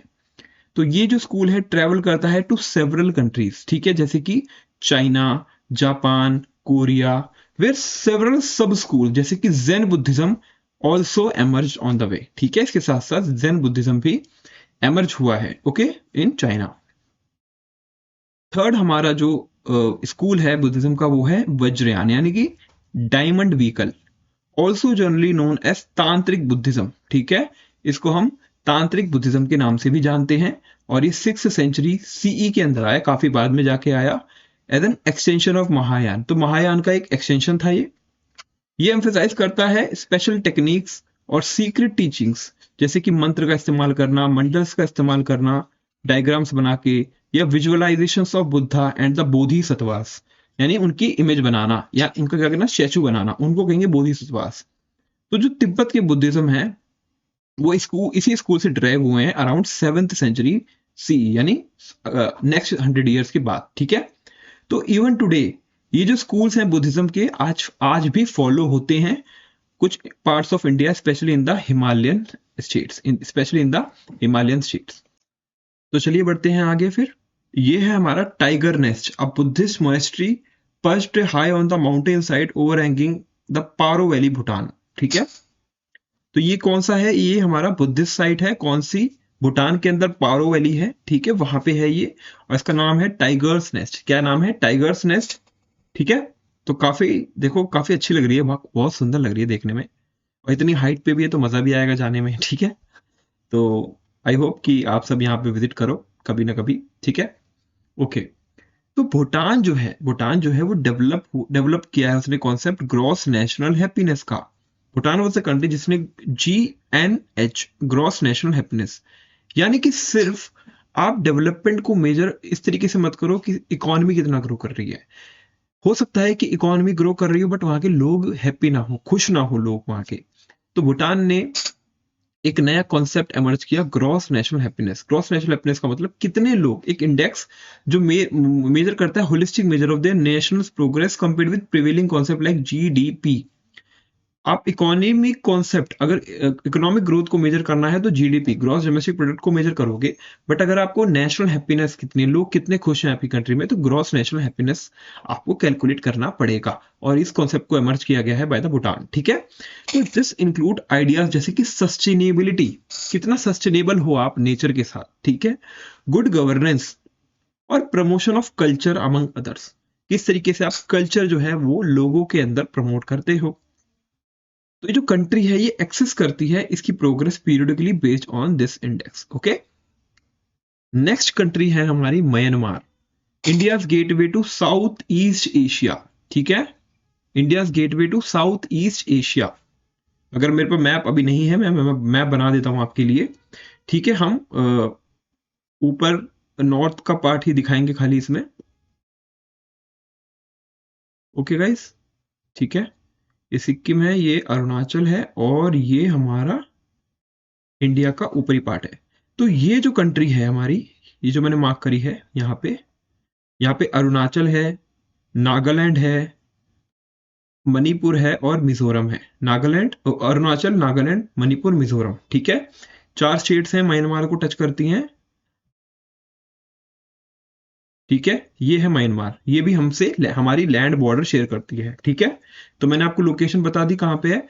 तो इंडिया और म्यांमार जो है, म्यांमार को पहले बर्मा भी कहते थे, जब ब्रिटिशर्स थे यहाँ पे तो उसको बर्मा कहते थे, ठीक है। तो आई होप आप कंफ्यूज नहीं होगे म्यांमार और बर्मा में, बर्मा और म्यांमार एक ही नाम है, बर्मा पहले था। ये लॉन्ग स्टैंडिंग रिलेशनशिप शेयर करता है इंडिया के साथ, जिसमें हिस्टोरिकल, एथनिक और कल्चरल कनेक्शंस काफी अच्छे हैं, despite periods of political turmoil. यानी म्यांमार में काफी बारी पॉलिटिकल टर्मोइल आया है, ठीक है, और मिलिट्री गवर्नेंस रही है, हमें मतलब डेमोक्रेटिक गवर्नेंस हमेशा नहीं रही है म्यांमार में, ठीक है, अभी भी नहीं है डेमोक्रेटिक गवर्नमेंट, बट तब भी इंडिया और म्यांमार काफी अच्छे रिलेशनशिप मेंटेन करते हैं। कह सकते हो as the birth place of Buddhism, India जो है बर्थ प्लेस है बुद्धिज्म का। India hold special spiritual significance for the people of Myanmar. जो लोग हैं म्यांमार के, वहां पे भी बुद्धिज्म कल्चर काफी ज्यादा फेमस है, तो वहां के जो लोग हैं वो भी क्या करते हैं, इंडिया को बहुत अच्छा मतलब इंडिया को एक स्पेशल स्पिरिचुअल सिग्निफिकेंस देते हैं। Many of whom visit India during pilgrimages, जैसे मैंने बताया बोध गया, नालंदा, ठीक है, ये सब जगहें हैं जो वहां के पिलग्रिम्स आके विजिट करते हैं इंडिया में, ओके, क्योंकि उनको एक कनेक्शन फील होता है, ठीक है। तो ये जो दोनों कंट्रीज हैं कनेक्टेड हैं लैंड बॉर्डर के साथ as well as maritime boundary. अब मेरीटाइम बाउंड्री कैसे, ये जो हिस्सा है और ये जो हिस्सा है ये दोनों समुद्र से सटा हुआ है, तो मेरीटाइम बाउंड्री भी ये लोग शेयर करते हैं, ठीक है। ये हिस्सा म्यांमार के साथ मेरीटाइम बाउंड्री भी शेयर करते हैं, ठीक है, ओके। मेरीटाइम बॉर्डर तो बे ऑफ बंगाल, जैसे ये जो एरिया है बे ऑफ बंगाल है, ठीक है, बे ऑफ बंगाल। ओके, इंडिया का जो नॉर्थ ईस्टर्न स्टेट्स है, जैसे अरुणाचल प्रदेश मैंने बताया, नागालैंड, मणिपुर और मिजोरम। नागालैंड, अरुणाचल प्रदेश, एक सेकंड मार्क कर लेता हूँ, अरुणाचल प्रदेश, नागालैंड, मणिपुर, मिजोरम, ये चारों जो स्टेट्स हैं इंडिया की, ये बॉर्डर शेयर करती हैं किसके साथ? म्यांमार के साथ, ठीक है। Facilitating cross border interaction and cooperation, क्या फैसिलिटेट करते हैं? क्रॉस बॉर्डर इंटरेक्शन और कोऑपरेशन। तो ये जो संबंध है, ये जो टाइज हैं, ये क्या करते हैं? बेसिस है सस्टेन्ड कल्चरल एक्सचेंजेस का। किसका बेसिस है? सस्टेन्ड कल्चरल एक्सचेंज का और रीजनल कनेक्टिविटी का भी, ठीक है। कल्चरल एक्सचेंज जो है, बट रीजनल कनेक्टिविटी भी है, क्योंकि ये स्टेट्स बिल्कुल पास में है, ठीक है। दोनों कंट्रीज हमेशा से ये इनिशिएटिव्स लेते आई हैं, ठीक है। अब यहाँ पे देखो, म्यांमार जो है लेफ्ट साइड पे है, ये म्यांमार है, और इंडिया का जो मिजोरम है वो राइट साइड पे है, ठीक है। ये म्यांमार है, ये मिजोरम है, और ये कनेक्टेड है एक पुल के साथ, ठीक है, और बीच में एक नदी है, ठीक है। On the right bank of Tiau river, क्या है? टीओ रिवर, इस रिवर का नाम है टीओ, ठीक है।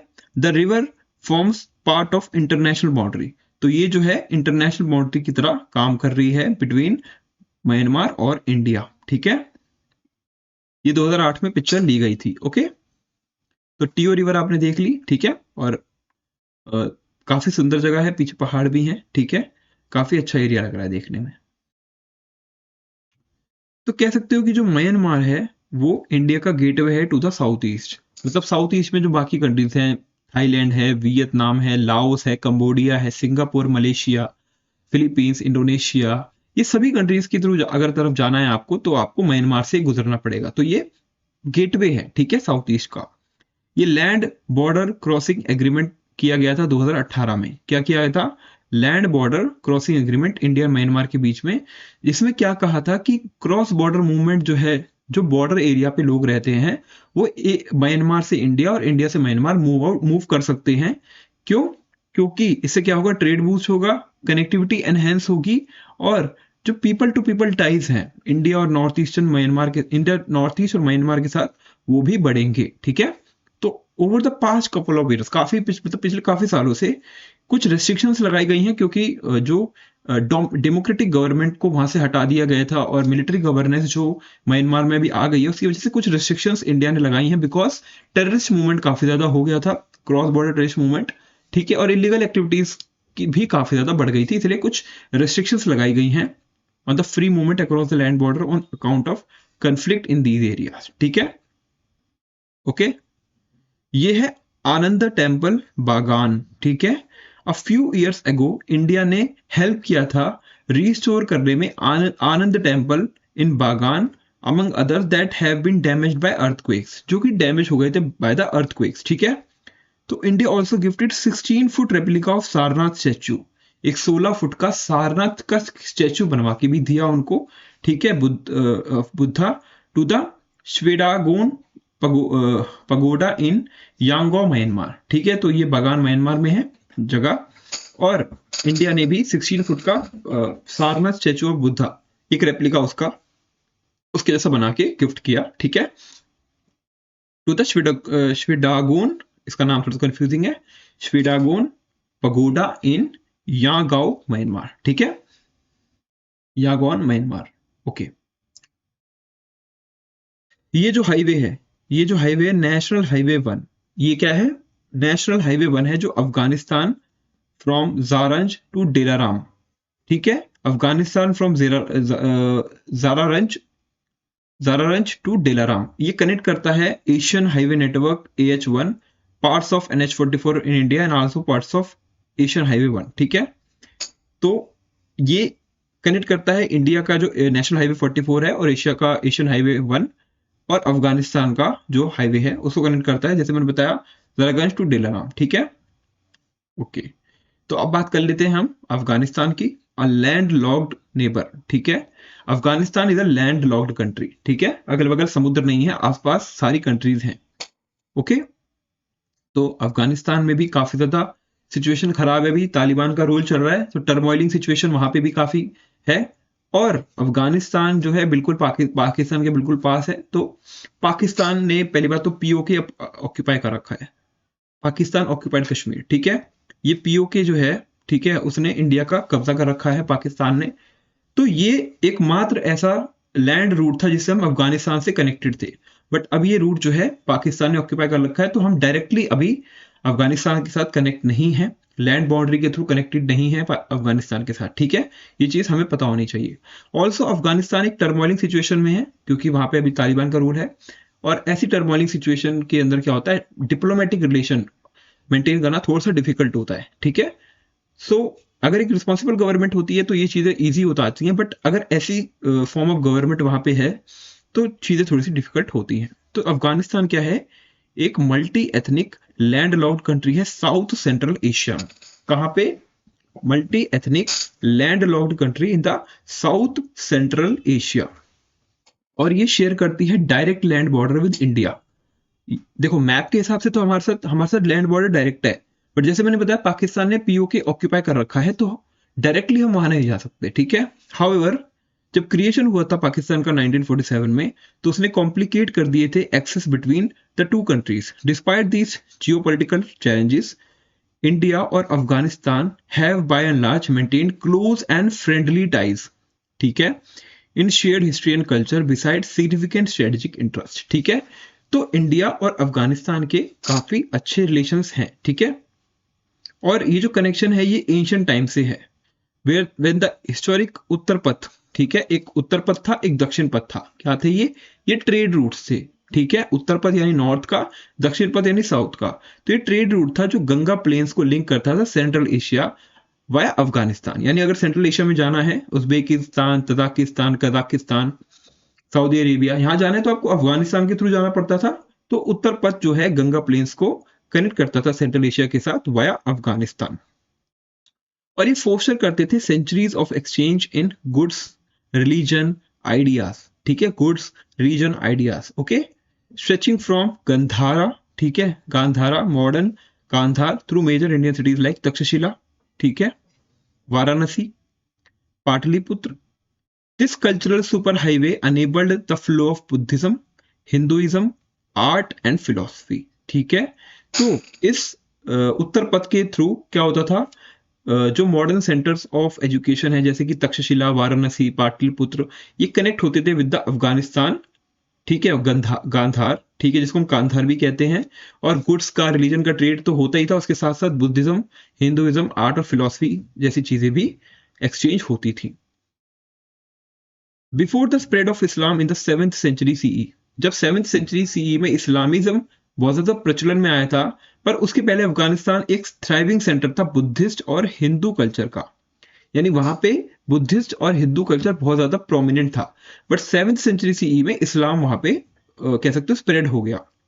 किंगडम्स जैसे कि Kapisa, Zabul mirrored Indian system of governance, वो इंडिया का जो गवर्नेंस सिस्टम था उसको ही अपने कंट्री में भी उतारना चाहते थे, वैसा गवर्नेंस सिस्टम फॉलो करना चाहते थे।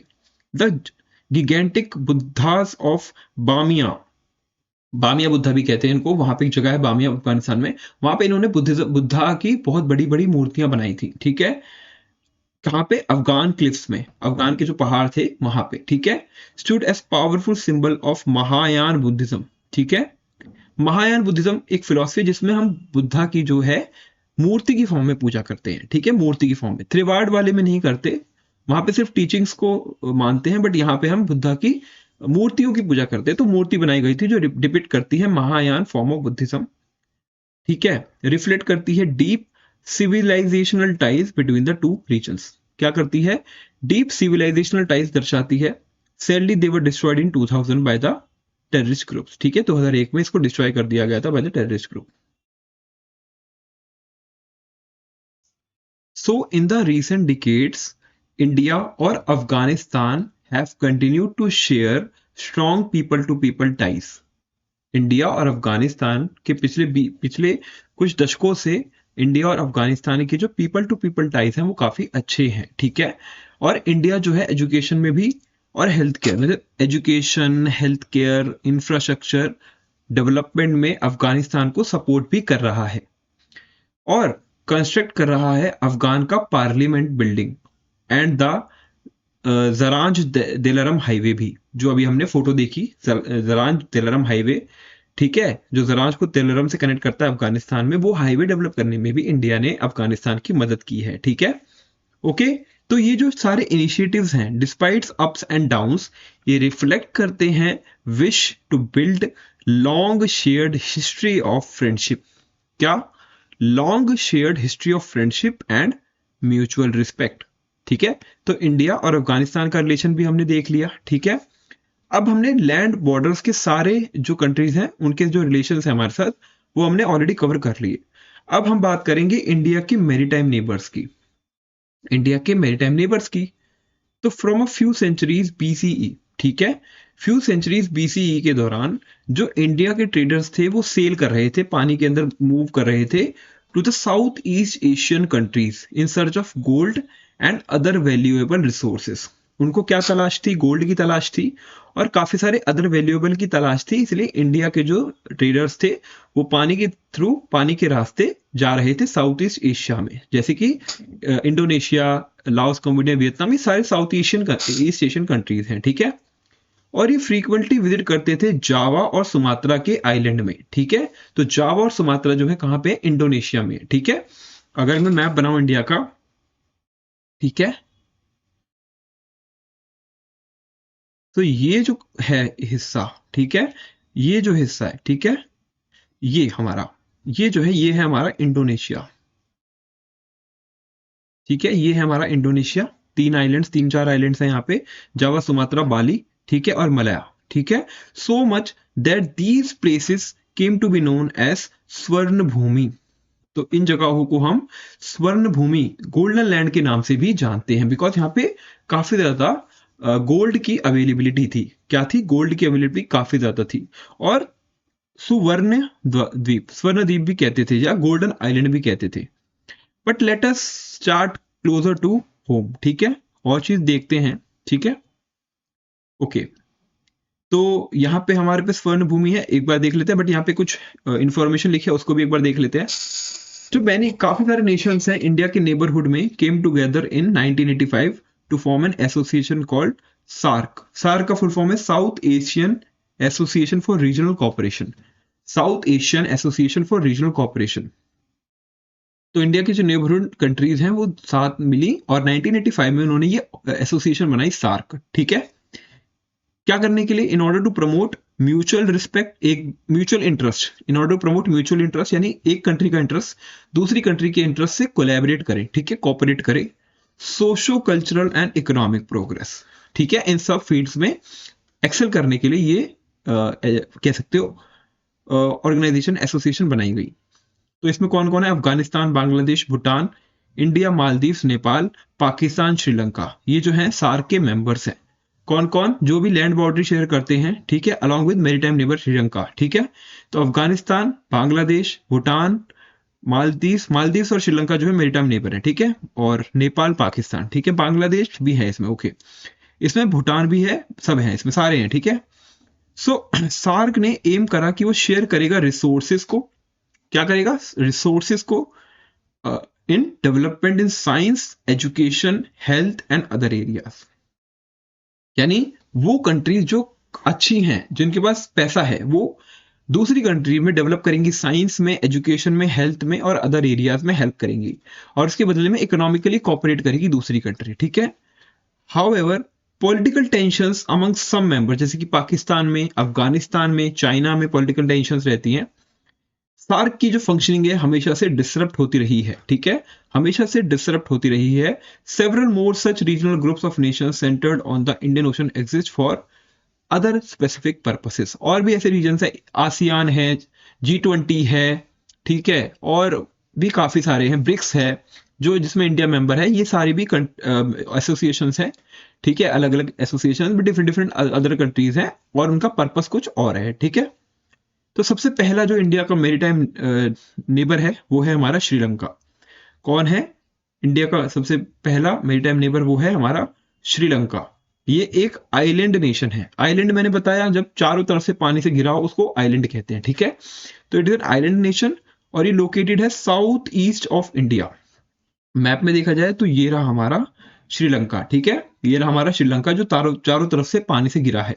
और ये जो आपको पतली सी लैंड बॉर्डर दिख रहा है, ये एक्चुअली में लैंड बॉर्डर नहीं है, ठीक है, मतलब कनेक्शन जो हो रहा है ये टूटे टूटे हिस्से हैं, जिसको हम राम सेतु भी कहते हैं और एडम्स ब्रिज भी कहते हैं, ठीक है, राम सेतु भी कहते हैं और एडम्स ब्रिज भी। तो श्रीलंका एक आइलैंड नेशन है, जो साउथ ईस्ट इंडिया के पास है, मतलब साउथ ईस्ट एशिया पे है लोकेटेड, साउथ ईस्ट इंडिया पे लोकेटेड है, with two countries divided by narrow stretch of sea known as Palk Strait. इसको पार्क स्ट्रेट भी कहते हैं, राम सेतु भी कहते हैं, एडम्स ब्रिज भी कहते हैं। उसका नियरेस्ट पॉइंट जो है वो distance between the two countries is only about 32 kilometres, यानी कि इंडिया और श्रीलंका के बीच का जो डिस्टेंस है वो 32 किलोमीटर्स है खाली, ठीक है, सबसे closest point, making them close maritime neighbors with long history of cultural contact, trade and cooperation, ठीक है। तो हम पहले लोकेशन तो देख ही ली, ये हमारी श्रीलंका की लोकेशन है, ठीक है, हमारी श्रीलंका की लोकेशन है, ओके। और ये हमारा आई थिंक मालदीव्स है, ओके, और ये श्रीलंका है, ओके। ये हमारा ओमान है, ओमान, OMAN, ओमान, ठीक है, इसके साथ भी हमारा मैरीटाइम रिलेशंस है। तो इंडिया ये रही, ओमान ये रहा, श्रीलंका ये रहा, मालदीव ये रहा, ठीक है। फिर जो बुद्धिज्म है वो इंट्रोड्यूस हुआ था श्रीलंका में in the 3rd century BCE by Mahendra and Sanghamitra. Mahendra और संघमित्रा कौन थे? सन और daughter of Ashoka the emperor, ठीक है, अशोका। और फिर हिंदुइज्म भी ट्रेवल किया, नोटेबली थ्रू 2 एपिक्स, रामायण और महाभारत। तो इन 2 एपिक्स की वजह से हिंदुइज्म भी काफी ज्यादा प्रचलन में रहा श्रीलंका में। तो even now both countries continue to celebrate this shared spiritual and cultural heritage, ठीक है, दोनों कंट्रीज शेयर करती हैं ये स्पिरिचुअल और कल्चरल हेरिटेज, ठीक है। लेकिन जो रिलेशनशिप है has not always been smooth, हमेशा से ये रिलेशनशिप स्मूथ नहीं रहा है। पहला डिफिकल्ट टाइम जो ड्यूरिंग मतलब फेस किया था श्रीलंका में वो सिविल वॉर, ठीक है, in the 1980s to around 2010, यानी 1980 से लेके 2010 तक, ठीक है, श्रीलंका में सिविल वॉर हुई थी, ठीक है, और इस वजह से काफी ज्यादा रिलेशन जो है टेंस हो गए थे इंडिया और श्रीलंका के बीच में। The war was mainly between Sinhalese majority, ठीक है, whose language was Sinhala, and the Tamil minority which has close cultural ties to India, ठीक है। तो तमिलनाडु आप जानती हो, तमिलनाडु से कुछ तमिल, काफी सारे तमिल जो लोग हैं वो ब्रिटिशर्स के साथ श्रीलंका चले गए थे in plantation worker, as a plantation worker. और फिर जब वो आजाद हो गया श्रीलंका, तो श्रीलंका के अंदर सिन्हालीज जो थे वो मेजोरिटी में थे, तो सिन्हाली लैंग्वेज बोलते थे, और तमिल जो थे माइनॉरिटी थे, ठीक है। तो इन दोनों के बीच में सिविल वॉर हुआ। बिकॉज ऑफ द फाइटिंग काफी सारी Tamil families had to leave Sri Lanka, तो उन्होंने श्रीलंका को छोड़ दिया और वो साउथ इंडिया चले गए, लाइक स्पेशली तमिलनाडु। तो इंडिया और श्रीलंका एक मल्टी डायमेंशनल पार्टनरशिप शेयर करते हैं, जो कंबाइन करता है उनके कल्चरल क्लोजनेस को, हिस्टोरिकल टाइज को, इकोनॉमिक कोऑपरेशन को, स्ट्रेटेजिक कोलैबोरेशन को। ये जो रिलेशनशिप है continue to grow through people to people exchange, लोगों के द्वारा ये कल्चरल एक्सचेंज हमेशा से रहा है, रीजनल ग्रुपिंग रही है, और shared goal for piece and development in South Asia. Okay guys, ये ट्रेडिशनल फिशरमैन है at the sunset in Sri Lanka standing on the stilts, ठीक है। तो ये फिशरमैन है जो श्रीलंका के फिशरमैन है, ठीक है। और ये आर्ट है, brightly coloured traditional wooden mask of Sri Lanka. ये श्रीलंका में बेसिकली मिलता है ये वाला मास्क। दिस ट्रेडिशन में have connections with the similar masking traditions in India, particularly from south India, ठीक है। नेक्स्ट हमारी जो कंट्री है, the nation on the island, ठीक है, वो है हमारी मालदीव्स। तो जो इंडिया और मालदीव्स हैं वो क्लोज रिलेशनशिप वो भी शेयर करते हैं based on the geography, history and culture, based on the geography, history and culture. आपने काफी लोगों को देखा होगा कि घूमने के लिए मालदीव जाते हैं, ठीक है, जनरली ज्यादातर लोग मालदीव जाते हैं घूमने, ठीक है। तो एक टूरिस्ट डेस्टिनेशन है वो, ठीक है। Maldives consist of over 1100 islands और स्मॉल आइलैंड। आइलैंड्स को क्या कहते हैं? Small island. हमने कभी मार्क किया था, कौन सी एक जगह, ये देखो यहाँ पे आपको छोटे छोटे डॉट्स दिख रहे होंगे ग्रे कलर के, ये सारे ये क्या है? 1100 आइलैंड्स हैं जिसको हम आइलैंड्स कहते हैं, ठीक है। आइलैंड्स कौन से होते हैं? स्मॉल आइलैंड्स, ओके, तो वो हैं। is only about 130 kilometre from Minicoy in Indian island part of the union territory of Lakshadweep. ठीक है, तो जो लक्षद्वीप है उसका जो एक आइलैंड है मिनिकॉय, वहां से सिर्फ 130 किलोमीटर दूर, मतलब ओनली 130 किलोमीटर फ्रॉम मिनिकॉय। ठीक है, मालदीव सिर्फ 130 किलोमीटर दूर है। ठीक है, और ये इंपॉर्टेंट नेबर है specially for trade and security in Indian ocean. ठीक है, specially for trade and security in the Indian ocean. So ये जो दोनों टू कंट्रीज हैं, ये सेंचुरीज ओल्ड कल्चरल टाइज को शेयर करती हैं थ्रू मैरीटाइम ट्रेड। बुद्धिज्म भी ट्रेवल हुआ मालदीव्स में early on, established by archaeological finds of ancient Buddhist temples and inscription. फिर इन्फ्लुएंस किया गया, इन्फ्लुएंसेस थे तमिलनाडु के, केरला के, language, cuisine, art of island, ये सभी चीजें इन्फ्लुएंस है इंडिया से। ठीक है, मालदीव्स की मालदीवियन डिशेस जैसे कि कोकोनट करी और रोशी रिफ्लेक्ट करता है साउथ इंडियन फ्लेवर्स को। ठीक है, जैसे साउथ इंडियन डिशेस हम खाएंगे उसमें जो फ्लेवर आता है, वैसे ही मालदीव्स की डिशेज हैं कोकोनट करी और रोशी, वो भी रिफ्लेक्ट करती हैं साउथ इंडियन फ्लेवर्स को। While the Bodu Beru dance echoes Tamil folk rhythms. ठीक है, फिर Dhivehi an official language of Maldives, Maldives की एक ऑफिशियल लैंग्वेज है, उसका नाम है दिवेही, उसको हम मालदीवियन भी कहते हैं। ठीक है, तो उसकी जो वोकेबलरी है और बोट बिल्डिंग टेक्निक्स हैं वो भी साउथ इंडियन रूट से कनेक्टेड है। ठीक है, तो India is one of the first countries जो रिकॉग्नाइज करती है मालदीव्स को after it became independent in 1965। ठीक है, ये 1965 में इंडिपेंडेंट हुआ और इंडिया इसको रिकॉग्नाइज करती है as a country. Over the years क्या हुआ, जो दोनों नेशंस हैं इन्होंने स्ट्रॉन्ग टाइज बिल्ड करे काफी एरियाज में, including defence, trade, disaster relief. ठीक है, और इंडिया का quick help during the 2004 tsunami and 2014 water crisis in Maldives की कैपिटल एंड द कोविड-19 पेंडेमिक, इन सभी आपदाओं में इंडिया ने हेल्प करी। इसने फर्दर स्ट्रेंथन किया इस बॉन्ड को। ठीक है, और ये जो एक्शंस थे ये हाईलाइट करते हैं कि इंडिया की ability to respond quickly in times of crisis. जब भी मालदीव क्राइसिस में आया, इंडिया ने उसको सपोर्ट करा और फर्दर रीइंफोर्समेंट प्रोवाइड करी। ठीक है, as a region trusted first responder. ठीक है, रीजन का ट्रस्टेड फर्स्ट रिस्पॉन्डर। यहाँ पे वर्ड है दिवेही, ये लैंग्वेज है मालदीव की। ठीक है, एक वाइब्रेंट ब्लेंड है जो सेंचुरी ओल्ड लैंग्वेज है। ठीक है, और ये इंडिया, इसका इंडियन कल्चर के साथ भी काफी अच्छा कांटेक्ट रहा है। ठीक है, इंडियन कल्चर के साथ काफी अच्छा इसका कांटेक्ट रहा है, और ये बोरो करता है words from Sanskrit, Prakrit, Tamil, Malayalam and Hindi. फिर यहाँ पे जो राज्य है उसको किंग कहते हैं, मास जो है उसको फिश कहते हैं, जो संस्कृत वर्ड से निकल के आई है, the word raja and the matsya. While dhoni यानी भोट एंड कुकुलहू यानी chicken share roots with Tamil and Malayalam. ठीक है, ये वर्ड्स तमिल और मलयालम से आए हैं। और मॉडर्न हिंदी वर्ड जैसे कि फिल्मू have entered everyday use thanks to Bollywood, यानी बॉलीवुड में जैसे हम फिल्म्स कहते हैं वहां पे उस वर्ड को फिल्मू कहते हैं। तो the way he reflects Maldives की rich history as a maritime hub shaped by Indian linguistic and cultural influences.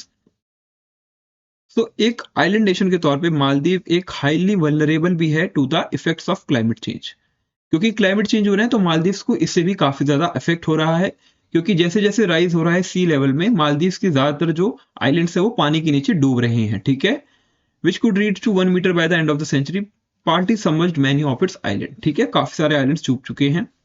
This nation is a member of international solar alliance also, ये इंटरनेशनल सोलर अलायंस का भी मेंबर है, एक Indian initiative, and we will revisit in grade 8। ठीक है, तो which share research technology on solar energy, research technology on solar energy. तो ये जो जॉइंट एफर्ट्स हैं towards sustainability is another example of long term relationship between the two countries. ठीक है, long term relationship बताते हैं बिटवीन द टू कंट्रीज। जो first image है ये सैटेलाइट व्यू है ऑफ द मेन आइलैंड। ये देखो, ये जो आइलैंड्स हैं मालदीव्स के, वो सारे आइलैंड्स यहाँ पे आप दिख रहे हैं छोटे छोटे। ठीक है, ये ठीक है, with Indian southern tip visible on the top, और ये जो है इंडिया की सदर्न टिप है। ठीक है, जैसे तमिलनाडु, केरला। ठीक है, राइट कॉर्नर।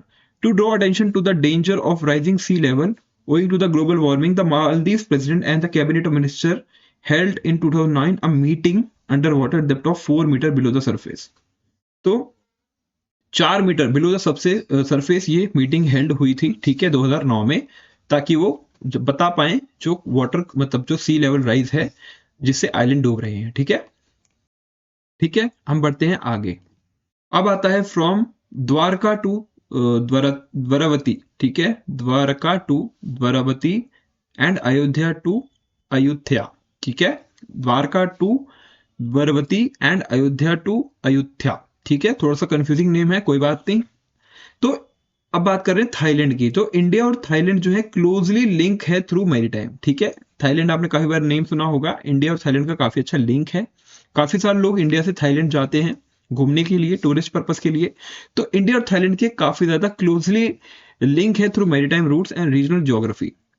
और ये मैरीटाइम बाउंड्री शेयर करता है between the two countries, connected since ancient times. Ancient times से कनेक्टेड है इंडिया और थाईलैंड का थ्रू ट्रेड और cultural exchange. As a result 3rd century BCE में, 3rd सेंचुरी बीसी, जब अशोकन टाइम पीरियड की बात कर रहे हैं, तो इंडियन ट्रेडर्स और स्कॉलर्स जो है to what is now Thailand, exchanging goods such as spice, मसाले, टेक्सटाइल्स, कपड़े, while also bringing religious and cultural ideas that would deeply influence the region, ठीक है।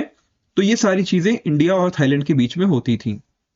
इंडीड जो इम्पैक्ट है इंडियन कल्चर का, ये रिफ्लेक्ट करता है in the names of their Thai kingdoms. जो थाईलैंड के किंगडम्स हैं वहां पे जो नाम है, जैसे कि द्वारावती कल्चर, यानी जो द्वारका से रिलेटेड है, which flourish from the 6th to 11th century CE, वो डिराइव करता अपना name Sanskrit word that which has gates, जिसके पास, जिसके गेट्स हैं, द्वार हैं, ठीक है, गेट्स हैं, जो डायरेक्टली इन्फ्लुएंस करता है द्वारका, कृष्ण भगवान की द्वारका की जो नगरी थी, द्वारका सिटी, ठीक है, during the times of Mahabharata. उसके बाद जो अयोध्या किंगडम था, ठीक है, उसके पहले, मतलब उसके पहले अयोध्या का जो किंगडम था, जो 1351 के टाइम का था, was named after the ancient city of Ayodhya, birth place of Ram according to the Ramayana. This choice of place names reflect Indian traditions, illustrate the profound impact of Indian civilization on the Thailand history and culture. और ये दर्शाते हैं कि कितना ज्यादा impact है India का, India की आइडेंटिटी का, रीजनल आइडेंटिटी और रिलीजियस आइडेंटिटी, जो कि थाईलैंड के किंगडम्स के नेम्स में दिखती है, ठीक है। तो अगर आप थाईलैंड की बात करें तो थाईलैंड कहाँ पे है हमारा, ये म्यांमार है, ये हमारा, ठीक है, थाईलैंड है, ठीक है। येलो वाला जो है हमारा एरिया, वो थाईलैंड है, ये वाला, ये हमारा थाईलैंड है, ठीक है। India, Myanmar, Thailand, Malaysia, Singapore, Indonesia. तो ये म्यांमार, ये थाईलैंड, ये वाली सिंगापुर, ठीक है, और ये मलेशिया, ये इंडोनेशिया, ठीक है, 5 कंट्रीज हैं यहाँ पे। तो monarchies of the current Chakri dynasty have all been named after Ram. भगवान राम के बाद के जो, मतलब भगवान राम के ऊपर ही सारे नेम्स हैं मोनार्क्स के, जो कि चक्री डायनेस्टी के हैं थाईलैंड में। और जो करंट किंग है, for instance Rama 10, that is the 10th king Rama is this dynasty, ठीक है। तो अभी का जो राजा है उसका नाम है रामा 10, ठीक है। तो cultural ties were further strengthened by the share heritage of Buddhism and Hinduism. Cultural ties और भी ज्यादा स्ट्रॉन्ग हुए with the shared heritage of Buddhism and Jainism. तो इंडिया के जो मॉन्क्स हैं, स्कॉलर्स हैं, और यहाँ की जो टेक्स्ट हैं, वो सेंट्रल रोल प्ले करती हैं in shaping the religion and philosophical foundation of Thai society, in shaping the religious and philosophical foundation of Thai society. तो Theravada Buddhism is widely practice there. यहाँ पे थ्रीवार्ड बुद्धिज्म, जैसे कि भूटान में, सॉरी, तिब्बत में थ्रीवार्ड बुद्धिज्म है, वैसे यहाँ पे भी है। While Hindu deities and stories from Indian epics also integrated the Thai royal ceremonies, ठीक है। थाई रॉयल सेरेमनीज में, जैसे कि यहाँ पे ये देखोगे आप, ये जो स्कल्पचर यहाँ पीछे यहाँ देख रहे हो, समुद्र मंथन का है ये स्कल्पचर, ठीक है। समुद्र मंथन में कुछ ऐसे ही दिखाया गया है, ठीक है। तो डांस फॉर्म्स एंड लिटरेचर सब कुछ वहां के कल्चर में दर्शाया जाता है। ये जो सीन है ये डिपिक्ट करता है well known Hindu myth of Samudra Manthan और churning of the ocean, the devas gods on the right, ठीक है, and the asuras demons on the left, ठीक है। वो क्या कर रहे हैं, वो फोर्स, मतलब मिलते हैं और join forces to churn the cosmic ocean, समुद्र को मंथन करने के लिए, ताकि उसमें से क्या निकले, अमृत, और द नेक्टर ऑफ इमॉर्टेलिटी, अमरता का जो कह सकते हो अमृत है वो। और वो किससे खींच रहे हैं, वासुकी नाग से, सरपेंट जो है वासुकी नाग, उसको, उसकी मदद ले रहे हैं ताकि वो चर्न कर सके, किसको, समुद्र को, churning with rope. And Vishnu above presiding over the operation, he will eventually deceive the asuras to make sure that Amrit goes to the devas alone, ठीक है। और विष्णु भगवान ये एश्योर करते हैं कि जो अमृत है वो सिर्फ देवों को मिले, असुरों को ना मिले, ठीक है, वो उसकी श्योरिटी करते हैं। तो India, Myanmar, Thailand trilateral highway, India, Myanmar और थाईलैंड, मैं दिखाता हूं मैं आपको वापस जो एक मैप है जो इंडिया, म्यांमार और थाईलैंड यहां से होता हुआ आ रहा है, जो तीनों कंट्रीज को कनेक्ट करता है। ये ट्राइलेटरल हाईवे है और ये मॉडर्न एफर्ट है जिससे रिवाइव होगी, स्ट्रेंथन होगी एज ओल्ड कनेक्शन जो इंडिया के साउथ ईस्ट एशियन नेशन के साथ है। Stretching from India state of Manipur through Myanmar and into Thailand, this highway improves overland connectivity. Land की connectivity अच्छी करेगा, enhance करेगा regional trade और support करेगा greater cooperation among the countries involved. Okay? Through both ancient and modern ties, India और Thailand जो है demonstrate करते हैं किस तरीके से जो geography है, history है और shared values हैं वो nations को आपस में पास ला सकती हैं, bring closer together across land and sea. ठीक है? अब बात करते हैं मलय पेनिनसुला। ठीक है, आपने नाम काफी बार सुना होगा मलया, इसको मलेशिया है। ठीक है, तो रिलेशन जो इंडिया के और मलेशिया के वो भी काफी ज्यादा इंपॉर्टेंट है। हिस्टोरिकल, कल्चरल और इकोनॉमिक लिंकेजेस हैं अराउंड 2 मिलियनिया पहले तक। ठीक है, जब मलया पेनिनसुला कनेक्ट था इंडिया के साथ, connect to India through sea routes के थ्रू कनेक्टेड था। ठीक है, across the Bay of Bengal. तो हिंदू और बुद्धिस्ट कल्चरल इन्फ्लुएंसेस यहाँ पे भी काफी जल्दी फैलने लगे थाईलैंड की तरह, such as Sri Vijaya kingdom 4th century से ही। ठीक है, ये नेम वहां का पड़ा। ठीक है, the region adopted a script based on the India's Brahmi script, और ये नाम कैसे पड़ा? इंडिया की ब्राह्मी स्क्रिप्ट का नाम यूज करके। ठीक है, तो ये जो इन्फ्लुएंस है ये विजिबल है मलेशिया की सोसाइटी में थ्रू आर्ट और literature, in particular even by the 15th century Islam, even by the through 15th century में इस्लाम बहुत ज्यादा फेमस हो गया था, मुगल रूल आ गया था इंडिया में, तो प्री डोमिनेंट रीजन बन गया था यहाँ पे इंडिया में ये। ठीक है, ओके, उसके बावजूद भी मलेशिया में ये रिलीजन जो है हमारा बुद्धिज्म का और हिंदुइज्म का इन्फ्लुएंस हमेशा से रहा है। फिर 19th और 20th सेंचुरी में a large number of Indian workers, mainly जो साउथ इंडिया के थे, वो माइग्रेट करते हैं मलेशिया काम करने के लिए as a labour, rubber plantations में। ठीक है, रबर की जो फील्ड होती है वहां पे काम करने के लिए। और मलेशियन इंडियन कम्युनिटी, मलेशिया में जो इंडियन कम्युनिटी है वो remain prominent today with 9% of the population, यानी टोटल पॉपुलेशन जो मलेशिया की है उसमें से 9% इंडियंस हैं। ठीक है, इंडियन ओरिजिन के हैं, वो अभी भी वहां पे रहते हैं। ठीक है, तो कह सकते हो India is one of the Malaysia's largest trading partner. Malaysia का लार्जेस्ट ट्रेडिंग पार्टनर जो है, one of the largest trading partner जो है इंडिया है, with collaboration in palm oil में कोलैबोरेशन करते हैं, फिर एनर्जी में, इंफ्रास्ट्रक्चर में और इंफॉर्मेशन टेक्नोलॉजी में। ठीक है, ये जो दोनों नेशंस हैं ये स्ट्रेटेजिक पार्टनर्स हैं जो काम कर रहे हैं closely on regional security, maritime stability. ठीक है, काफी सारी इंडियन ऑर्गेनाइजेशंस भी वर्क कर रही हैं in series of manufacturing, information technology, research, tourism and education. ठीक है, कोलैबोरेशंस में विद लोकल कंपनीज, और इससे इकोनॉमिक टाइज और भी ज्यादा बढ़ रहे हैं। Okay, the Petronas towers at Kuala Lumpur एक जगह है मलेशिया में, तो वहां पे ये टावर है। मलेशिया की कैपिटल है Kuala Lumpur, are the world's tallest twin skyscrapers. ठीक है, तो काफी लंबी लंबी बिल्डिंग्स हैं, बड़ी बड़ी बिल्डिंग्स हैं, ऊंची ऊंची, जिसको हम पेट्रोनास टावर कहते हैं। ठीक है, अब बात करते हैं द लायन सिटी सिंगापुर। ठीक है, द नेम सिंगापुर, नाम से ही इसमें सिंग आ रहा है, यानी किसकी बात हो रही है? शेर की। ये अपना नाम डिराइव करता है फ्रॉम द सिंगापुरम और लायन सिटी, सिंगापुरम और lion city, which was name of an ancient kingdom just off the southern tip of the present day Malaysia. एक एंशियंट किंगडम का नाम है मलेशिया के पास जिसका नाम था सिंगापुरम। ठीक है, अब उसका नाम पड़ गया सिंगापुर।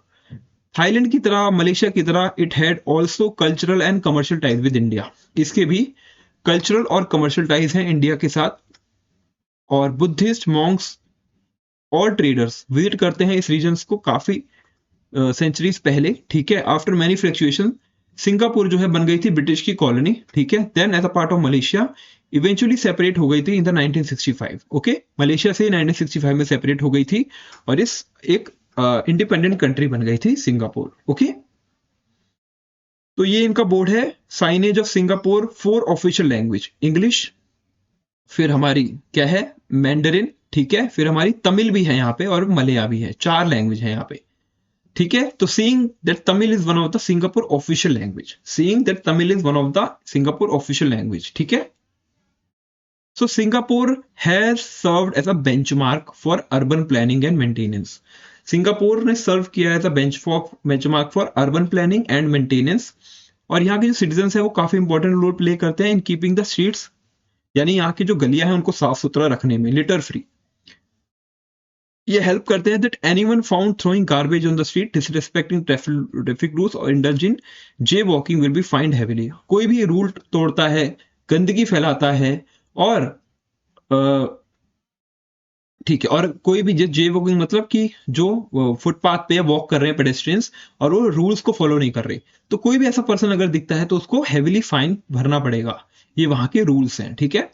और इनका फोकस है वेलबींग पे। City has many people friendly and sustainably oriented features, जैसे यहाँ पे पार्क्स हैं, वॉकवेज हैं, टेरिस गार्डन्स हैं एंड सो ऑन। काफी सारे अच्छी अच्छी चीजें यहाँ पे आप देखने को मिलेंगी सिंगापुर में, ठीक है। तो आप सिंगापुर, अगर आपको मूवी देखनी है तो एक मूवी काफी फेमस थी अक्षय कुमार जी की, ठीक है, दे दनादन आई थिंक मूवी थी।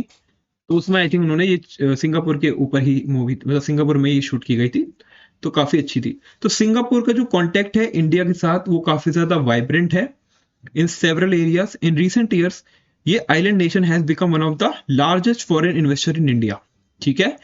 इंडिया के अंदर लार्जेस्ट फॉरेन इन्वेस्टर, इन्वेस्टमेंट बहुत ज्यादा आई है यहाँ से, ठीक है। कहाँ पे? इंफ्रास्ट्रक्चर में, टेक्नोलॉजी सेक्टर्स में, एंड मेनली जो इंडियन कंपनीज हैं उसने अपने ऑफिस भी सेटअप करे हैं सिंगापुर में। तो सिंगापुर जो है रिसीव करता है large number of Indian tourist, काफी सारे इंडियन टूरिस्ट सिंगापुर जाते हैं, and is one of the preferred destination of Indian students for higher studies.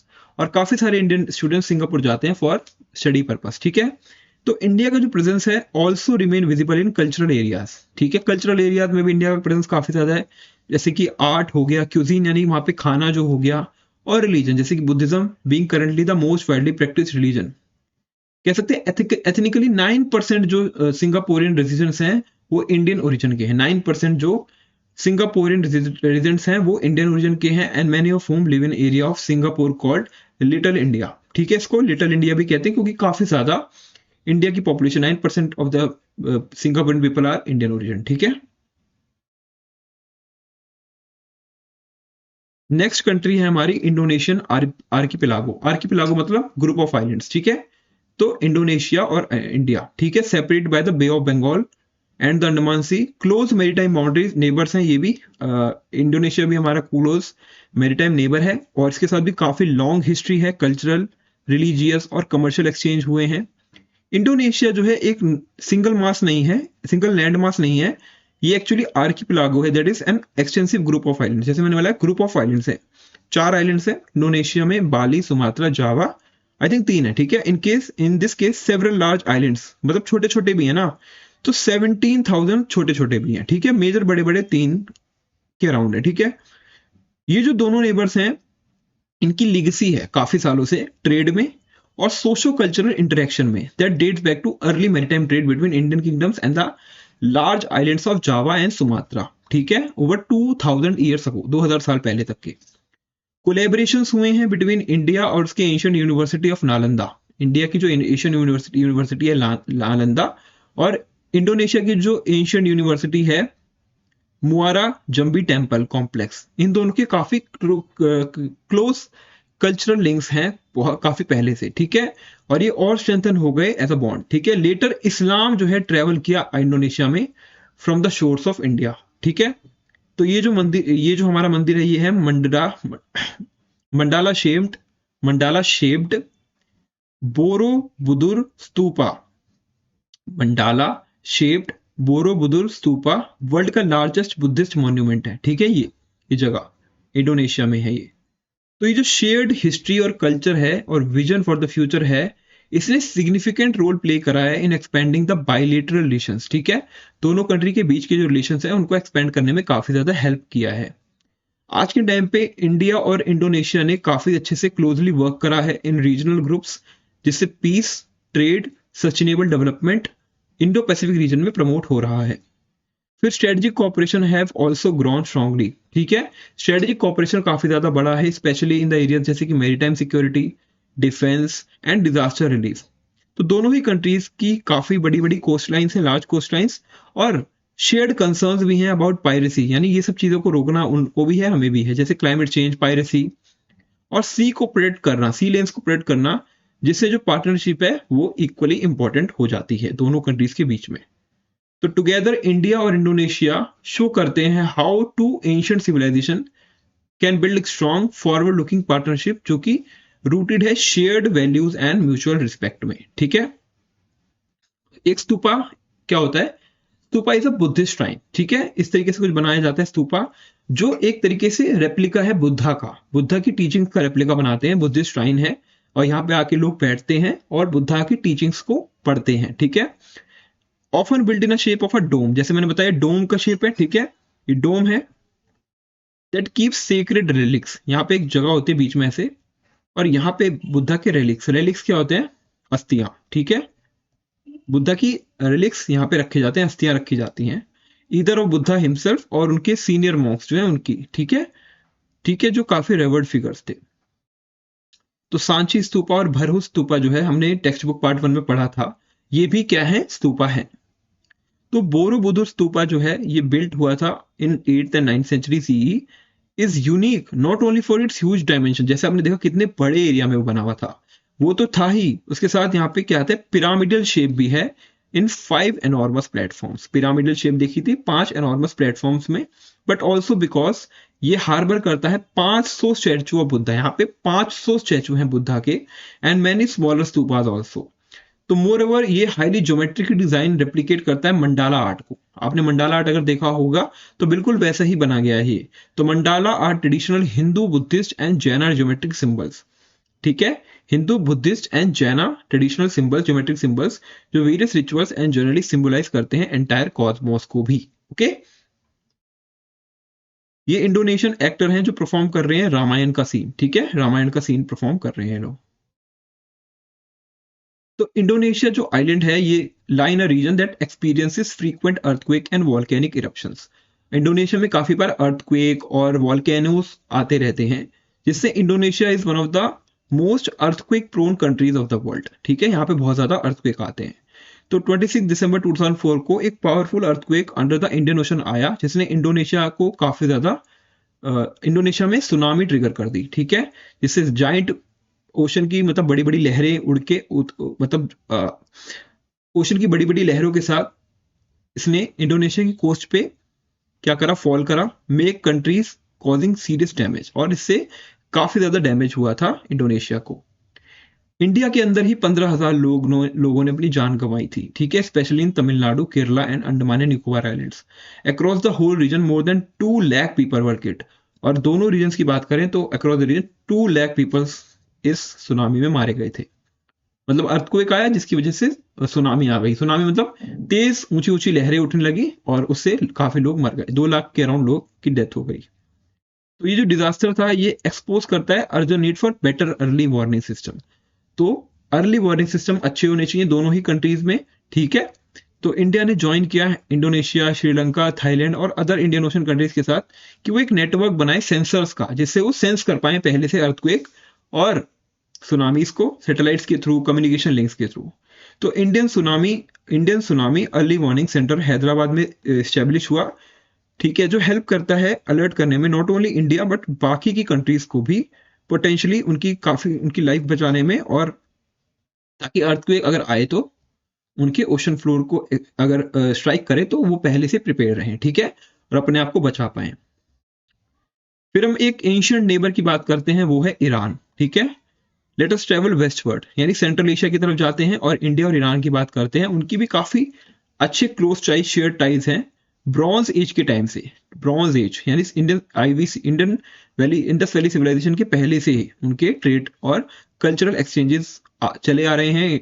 और India and the rugged Iranian plateau, जो ईरान का प्लेट्यू थोड़ा सा उबड़ खाबड़ रग्ड है, through land routes passing through present day Pakistan and Afghanistan.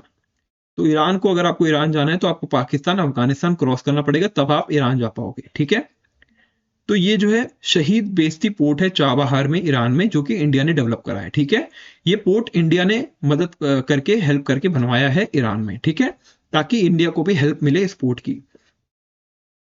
तो ग्रेजुअली ये जो रूट्स हैं ये became part of silk route. Silk route जो पहले बहुत फेमस था ट्रेड के लिए और exchange of ideas, languages and religion. ठीक है, तो यहाँ पे people, goods, ideas moving back from and the forth connecting two lands in the field of language, literature, art, architecture, food etcetera.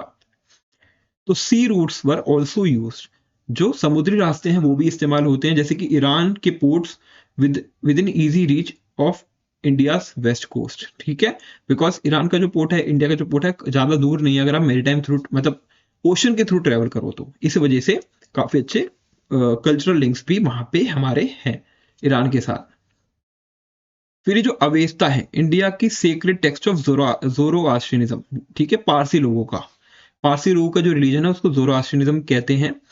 और जेंड अवेस्टा उनके गॉड है, भगवान है। तो the Avesta the ancient sacred text of, मतलब book है उनकी Zend Avesta Zoroastrianism religion की, ठीक है। See India is a home to many, in the text book लिखा है होम टू मैनी, इंडिया को बताया गया home to many, has parallels with India's Rigveda, ठीक है। तो उसकी जो काफी सारी उसकी जो चीजें हैं वो मैच करती हैं विद द ऋग्वेदा। तो इंडिया की टेक्स्ट जैसे कि Mahabharata mention mention Persian under the name Parasika, यानी पर्शियन स्क्रिप्चर्स में अगर आप देखोगे, जो ज़ोरास्ट्रियन रिलीजन है उसमें देखोगे आप, तो महाभारत को परसिका नाम से डिनोट किया गया है। And later Persian language which belongs to the same language family as Sanskrit was used as a court language in India by the Mughals and other rulers. Okay? Of course, जो पारसीज हैं India में have been a living link with the ancient Persian culture. ठीक है, ये आप देखोगे joint stamps हैं जो इशू किए गए थे as a mark of strategic relationship partnership between India and Iran, ठीक है, with the development of ports, ठीक है, पोर्ट्स का डेवलपमेंट हुआ है, देखो शिप है यहाँ पे, ठीक है। तो ये स्टैम्प्स को रिलीज किया गया था। तो इन मॉडर्न टाइम, आज के टाइम पे इंडिया और ईरान ने काफी अच्छा कॉपरेट करा है मैनी एरियाज में, जैसे ट्रेड में, एनर्जी में, ट्रांसपोर्ट में। और इंडिया उसको हेल्प कर रही है डेवलप करने में ईरान का Chabahar port, which gave India better access to Afghanistan, जिससे अफगानिस्तान का एक्सेस जो है इंडिया को मिल जाएगा, सेंट्रल एशिया का एक्सेस मिल जाएगा। तो इंटरनेशनल चैलेंजेस के अलावा both countries continue to engage with each other as important neighbours in Asia, ठीक है, as important neighbours in Asia. अब बात करते हैं लैंड ऑफ कॉपर की। कौन है लैंड ऑफ कॉपर? ओमान। तो अब बात करेंगे इंडिया और ओमान के रिलेशनशिप्स के बारे में। तो जो ओमान है हमारा, वो लोकेट कहाँ होता है? South eastern coast of Arabian peninsula, ठीक है, south eastern coast of Arabian peninsula. जैसे अगर मैं बात करूं, मैप बनाऊं तो इस तरीके से, ठीक है, ठीक है, ये तो ये इंडिया है, ठीक है। और ये थोड़ा और मेरे को ऐसे बनाना था बट कोई नहीं, ये हमारा ओमान है, ठीक है। तो इंडिया और ओमान जो है कह सकते हो अरेबियन, ये अरेबियन सी है, ठीक है, अरेबियन सी। और ये अरेबियन पेनिनसुला जो है, जो अरेबियन पेनिनसुला है उसका एक पार्ट है। ये पूरा अरेबियन पेनिनसुला है और ये जो है ये ओमान उसका पार्ट है। तो अरेबियन पेनिनसुला का पार्ट है at the intersection of Persian gulf, ये हमारा पर्शियन गल्फ है, अरेबियन सी, ठीक है, यहाँ पे। And Oman shares maritime boundary with India and hold significant strategic importance, ठीक है, सिग्निफिकेंट स्ट्रेटेजिक इंपॉर्टेंस होल्ड करता है as a key partner in India's engagement with the Gulf region. ये गल्फ रीजन में अगर बात करनी हो तो ओमान एक स्ट्रेटेजिक पार्टनर है हमारा। ओमान प्ले करता है important role in regional forums also, ठीक है, जैसे गल्फ कॉपरेशन काउंसिल एक ऑर्गेनाइजेशन है, एसोसिएशन है जो गल्फ कंट्रीज से डील करती है। तो इंडिया को अगर बात करनी है तो Oman is a member of GCC, जैसे यूएई भी मेंबर है जीसीसी का, ठीक है। तो इंडिया अगर इनके साथ रिलेशन अच्छे बना पाए करेगा तो जीसीसी जो है उसके साथ भी इसके रिलेशन काफी अच्छे रहेंगे। तो रिलेशनशिप जो है इंडिया, बिटवीन इंडिया और Oman is rooted in shared geography. इसकी शेयर्ड ज्योग्राफी की वजह से भी इसके काफी अच्छे रिलेशनशिप हैं। History, cultural ties with the people to people contact dating from around 5000 years ago during the time of the Indus और हड़प्पन इंडस सरस्वती सिविलाइजेशन के टाइम से ही लिंकेज है, पीपल टू पीपल कनेक्ट है, okay. As Oman is rich in copper, Oman जो है काफी अच्छा है, मतलब काफी रिच है कॉपर में, कॉपर की काफी सारी माइंस यहाँ पे है। It is thought that Harappan traders brought back ingots of the metal to the coppersmith of the Indus Saraswati cities, ठीक है, ingots, ये कॉपर इनगॉट है from Oman dated to 3rd millennium BCE, ठीक है।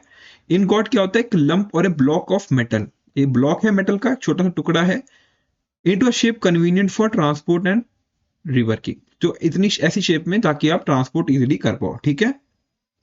तो ये हड़प्पन ट्रेडर्स लाते थे वहां से, ठीक है, इनगॉट्स लाते थे, ठीक है। ओके, फिर ठीक है। फिर ये क्या है, Motishwar Mandir, a Shiva temple in Muscat, Oman. Oman की कैपिटल है मस्कट, कैपिटल है, जगह है मस्कट, और वहां पे ये शिव भगवान का मंदिर है जिसका नाम है मोतीश्वर मंदिर। ओवर जो 10% ऑफ द पॉपुलेशन है ओमान की, वो इंडियन ओरिजिन की है। यानी मान लो काफी अच्छा इन्फ्लुएंस है इंडिया का वहां पे। तो मर्चेंट कम्युनिटीज जो सी के थ्रू ट्रेवल करती हैं north western parts of India, ये वहां पे settle there over the past few centuries as an indigenous population of Indian living in Oman. ठीक है। The Hindu community was allowed to build Shiva temple in the early 20th century. और Hindu community को allow कर दिया गया था कि वो यहाँ पे शिव टेम्पल बनवा सकते हैं अर्ली 20th सेंचुरी में ही। ओके। फिर ये देखो इंडिया और ओमान की जॉइंट मिलिट्री ऑपरेशन।